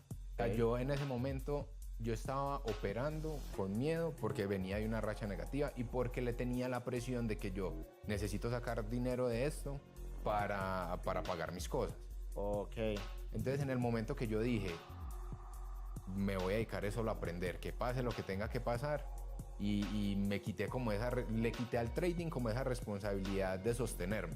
Entonces ya de una vez hice eso, me quité esa maleta, ya los resultados empezaron a cambiar. Ok, ¿por qué crees que cambiaron esos resultados cuando como que soltaste todo? ¿Por qué crees que pasó eso? Porque le quité la presión, ya no veía eso como que, tiene que ser esto, no. Ya yo digo que me entregué más como al proceso, me entregué también pues a Dios, yo dije, bueno Dios, si esto es para mí, tú lo harás funcionar. Y ya, realmente fue un cambio, o sea, fue de la noche a la mañana como decir, bueno, ya, pues a ver ya las primeras las operaciones. Bueno, claro que saliendo de esa racha negativa, yo haciendo backtesting y bueno, uno que por ahí 1 o 2 años de backtesting, rentable, y yo dije, no, aquí fue después, o sea, ya sí. Okay. Entonces me compré otra vez la cuenta. Me compré la cuenta, me acuerdo que ese día, ya después de casi un año, yo ese día me puse más contento, me compré la cuenta, me acuerdo que me fui a motilar, al otro día estaba bien organizado, yo listo, aquí estoy. A presentarse el mercado como se debe. Okay. Cuenta perdida. Qué locura. ¿Qué es esto, pasa? Pero entonces ya ahí poco a poco, entonces ya empecé como a confiar más en mí, entonces después de haber perdido esa cuenta también, lo que me pasó fue que ya después me conseguí otra cuenta y ya veía los análisis, pero no operaba. O sea, veía los setups claros, confirmaciones claras y al momento de darle el clic al MetaTrader, no, me quedaba bloqueado viendo la pantalla, ver cómo el trade se iba a profit. Eso me duró más o menos como 2 mesecitos. Entonces ya empecé a entrar al mercado, pero con muy poquito lotaje, con 0.01. Entonces ahí fue ya otra vez como que, bueno, otra vez la confianza, empecé otra vez a subir, hasta que ya los resultados empezaron a llegar. O sea, ya no fue como que, uy, le estoy persiguiendo esto para que se me dé algo, no, ya los resultados empezaron a llegar solos, la confianza, ya se siente uno diferente, ya se sienta uno frente al mercado diferente. Digamos, ya las pérdidas no me afectaban, las ganancias tampoco me sobreexaltaban. Ya es un nivel más neutro. ¿Y tú ahorita estás trabajando con cuentas de fondeo o con capital real? ¿Cómo estás operando en ese momento? Yo en ese momento tengo cuentas de fondeo y tengo una cuenta apalancada. Súper. ¿De qué tamaños tienes esas cuentas? De cuentas de fondeo tengo una de 10.000 y una de 25. Genial. Y la apalancada de 6.000. Súper. ¿Y cómo las estás manejando? ¿Estás operándolas todas al mismo tiempo? ¿Cómo estás haciendo? Cuéntame. Estoy operando por días. ¿Cómo es eso? O sea, en una cuenta opero el lunes. Al martes opero en la otra cuenta. O cuando, digamos, veo mucha claridad porque cada cuenta la tengo con un activo diferente. Estás diversificando en cada una de las cuentas con activos diferentes. Qué locura. Entonces, cuando veo que el día me están dando las confirmaciones, pues pongo las operaciones en cada cuenta. Perfecto. ¿Y cómo tú ves en este momento tus emociones comparadas con el David hace un año? O sea, digamos, disculpa que te interrumpa para mejorar la pregunta, con el sentido de que ahora ya eres rentable y antes no. O sea, ¿qué crees que cambian esas emociones? Ahorita nos contaste en la seguridad, pero ¿hay otras emociones ahí involucradas? ¿Cómo la ves? Yo digo que aparte de la seguridad, el uno confiar no solo en las capacidades de uno, sino realmente todo este proceso me ayudó a creer no solo en mí, sino que uno también se puede descargar pues como a Dios o al universo. Yo creo mucho en Dios, entonces yo digo, bueno, Dios, aquí estoy, aquí tengo porque lo otro que me dio a mí el trading fue un propósito. Antes de yo llegar al trading, yo me analizo y yo estaba completamente perdido, pues por así decirlo. O sea, sí tenía aspiraciones, pero no tenía metas ni plan cómo hacerlo, o sea, estaba en la nada. Entonces, una vez empecé juicioso con el trading, eso me dio un paso a paso, como que bueno, vamos a hacer eso, quiero lograr eso, pero entonces hay que trabajar en eso todos los días, los hábitos y eso. Entonces yo digo que todo eso también me ha ayudado a construirme más, a validarme más, pues como la seguridad, la confianza, el no dejarme llevar tanto como por las emociones, como que, bueno, no, perdí esta, entonces no, pero mira, el setup aquí está claro. No, cuando me siento muy así, lo mejor que hago es cerrar el computador y al otro día será otra operación. En este momento, con el conocimiento que tienes, ¿qué es un stop loss para ti? Un aprendizaje. Un aprendizaje porque yo lo reviso, bueno, porque hubo un stop loss, pues porque puede ser un stop loss o porque entré mal o puede ser un stop loss por la estrategia, porque puede ser matemática nada más. Matemática, ok, perfecto. Claro, es que muchos traders no entienden de que los stop loss son parte de, ¿sí? De que simplemente nosotros todos los días no podemos saber si vamos a tener un stop loss o un TP. Yo creo que el trader que entiende eso es el trader que ya está cada vez más cerca de la rentabilidad. Ahora tú dijiste algo que me pareció muy chévere y es que estuviste 2 meses sin operar porque tenías miedo a abrir una operación. Empezaste a operar con microlotes. Sí. Pero, ¿qué fue lo que empezó a ya darte más esa seguridad de ahorita sí ya listo, empezar a operar ya con más lotaje o con más riesgo en la cuenta? El ver que los análisis se me estaban dando. Entonces, al yo ver que los análisis me estaban dando, entonces yo dije, bueno, pues entonces, ¿para qué? Pues obviamente fue algo paulatino, o sea, no que hoy operé con 0.1 lotes, mañana le metí 10 lotes, no, pues, obviamente fue un proceso, pero fue, o sea, me fui volviendo más confiado al entrar en mi operativa, en los análisis. De hecho, en la casa, pues allá donde yo opero, tengo en todas partes, confía en tu análisis, porque me pasaba mucho que yo entraba y no sé, me llegaba un video de Instagram, un trader operando el mismo activo, pero con una dirección contraria. Entonces ahí mismo lo que yo hacía, no, ese man tiene razón, yo no. Y cerraba el trade y el trade se me daba positivo. Entonces yo decía, bueno, tengo que confiar en mi análisis porque sí, o sea, porque también me pasó que perdí una cuenta por estar copiando señales.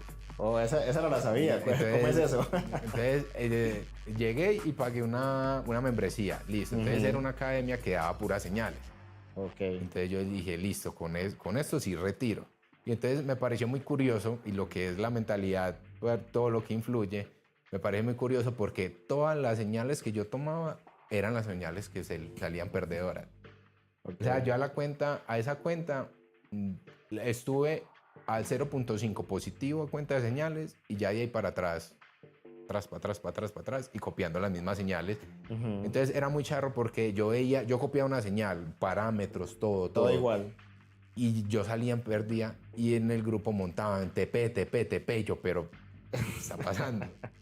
Hasta que se perdió la cuenta, hasta que yo me hice responsable de mi proceso. Yo dije, bueno, yo quiero hacer esto bien, yo quiero ser un profesional. Ahí fue cuando yo dije, no, me alejé de lo de las señales y empecé a hacer mis propios análisis, a confiar más en mí, porque también estaba dejando como que, bueno, me levanto, estoy listo para operar, pero entonces si ya mandaron las señales, entonces ya no hago mi análisis, sino que ya me dedico a poner las señales. Entonces ya no estaba haciendo el juego profesional. ¿Qué mensaje crees que te estabas dando tú al pagar un grupo de señales y como confiar en el análisis de otro? Que no confiaba en mí. Que no confías en tu análisis. No confiaba en mi análisis. Eso es lo que le pasa a muchas personas. No digo que las señales estén mal, porque de hecho yo he ido desmitificándome muchas cosas. Yo no digo que esto es bueno, esto es malo, para los que nos están escuchando o viendo en este momento. Pero hay que saber con quién se hace. Y yo pienso que el trading es un tema de construcción propia, o sea, de mí, del ser. Y cuando yo le entrego esa responsabilidad a otro, es como diciendo, bueno, a ver si funciona o no funciona, y desde la necesidad. Sí. Lo que dijiste ahorita me gustó mucho, porque entonces con respecto a que tú empezaste a operar poco a poco y luego te empezaste a llenar de evidencias de que sí podías hacerlo, o sea, de que sí eras rentable y que sí funcionaba. Cuando tuviste esas evidencias y empezaste como ya a tener esos resultados, ¿en algún momento empezaste a dudar? Sí.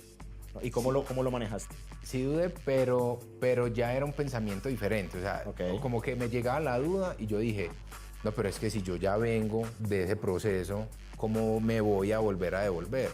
Entonces era como que, bueno, está bien, no pasa nada, vea que lo hemos logrado, lo estamos haciendo, hemos tenido 3 positivos, calma, normal, igual si se pierde el trade no pasa nada. Entonces empezó pues como una conversación conmigo mismo, a darme ese aliento a decir, no, es que lo podemos hacer. Genial. Ven, te pregunto, ¿qué hábitos tienes que te construyen como ser? O sea, que te ayudan a mejorar todos los días. ¿Qué hábitos tienes? Yo hace que como 2 o 3 meses estoy implementando la corrida por las mañanas. O sea, yo me levanto, de ahí me voy a meditar. Medito, escribo, me gusta mucho escribir.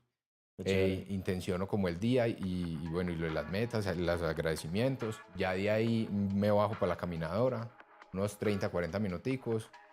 Me voy a llevar los niños al colegio, llego, desayuno y ya me siento a operar. Desde que yo organicé mi mañana, entonces ya llego con más confianza a sentarme en el gráfico. Okay. Porque yo tengo en la oficina, yo tengo un checklist de dónde está correr, meditar, leer. Ay. Entonces yo los voy dando check. Entonces cuando yo me siento a operar, yo tengo aquí atrás el panel pues donde anoto todo y el computador y yo veo y ya me he cumplido en 4 tareas y son las 8 de la mañana. Entonces eso a mí me da como un sentimiento de bueno, estamos bien, me estoy cumpliendo en el día, estoy cumpliendo los hábitos del día.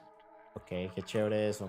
Mira que hay muchas personas que no entienden el que hay que presentarse al mercado bien. Es como, yo lo veo como una cita, Sí. no es como un trabajo al final. Entonces, no sé, se levantan y tienen ahí la gaña todavía en los ojos y ya están abriendo el gráfico a ver qué pueden encontrar. Entonces, obviamente, la energía con la que tú llegas al gráfico, pues es un reflejo. O sea, si tú llegas ahí como con pereza, pues el gráfico te va a volver exactamente eso mismo. David, mi bro, tengo una pregunta y es... Ahorita Jorge nos estaba contando algo con respecto a tus hijos, con respecto al tema de cómo el trading te ha ayudado como a tener más esa libertad o estar más con ellos. Quisiera que nos contaras un poquito más sobre eso. Sí, eso ha sido para mí una bendición inmensa, porque yo al mediodía, o sea, a las 2 de la tarde que ellos salen del colegio, yo ya tengo mi día listo. O sea, yo ya fui a entrenar, yo ya leí, yo ya quedé listo. Entonces es fundamental para mí llegar a recogerlos y tener ya toda la disposición del resto del día para ellos. Qué hermoso es. Entonces yo realmente soy un papá muy presente para ellos. O sea, yo voy, los recojo, los fines de semana yo estoy con ellos, que almorzar, que jugar. Ellos entrenan bicicross, entonces yo siempre voy, los llevo. Entonces es muy chévere uno verles todo el proceso desde pequeñito. Porque antes de yo llegar al trading, a mí me tocó viajar para Argentina. Okay. Yo estuve en Argentina como 1 año y medio, 2 años. Y esos 2 años fueron como 8 o 9 meses que yo no los pude ver a ellos. O sea, ellos estaban acá en Colombia. Ajá. Entonces a mí me tocó, por temas económicos, me tocó separarme de ellos. Entonces para mí esa despedida en el aeropuerto fue realmente muy, muy, muy dura. Entonces, y ya después, o sea, el hijo mío mayor, porque estaba muy grande, pues cuando nos vimos después de los 8 o 9 meses, sí me saludó y me abrazó. En cambio, el otro hijo mío, más pequeñito, apenas yo me le fui a acercar, ahí mismo me hizo el quite, como que, ¿usted quién es? Qué duro eso. Entonces, como yo hablaba con ellos todos los días por videollamada, entonces la mujer mía le decía, es el papá. Entonces él buscaba era el celular, que porque el papá estaba en el celular. Entonces, para yo ganarme otra vez como la confianza de mi hijo menor, pasaron por ahí 20 días, 1 mes, en los que yo lo iba a cargar y él no se dejaba. Entonces, pues fue muy charro eso, porque ya después, obviamente ya después de todo el proceso de Argentina, allá en Argentina también yo salí a trabajar a las 9 de la mañana más o menos, y estaba volviendo a la casa a las 11, 12, 1 de la mañana. Entonces yo ya nada más los veía a ellos los sábados y los domingos. Okay. De resto siempre eran dormidos. Entonces, a ver ahora que yo ya ahorita soy todo el día para ellos, o sea, lo que ellos quieran hacer. Entonces es muy bacano porque ya obviamente crece la relación que tenemos los tres, pues los dos y yo. Y no sé, y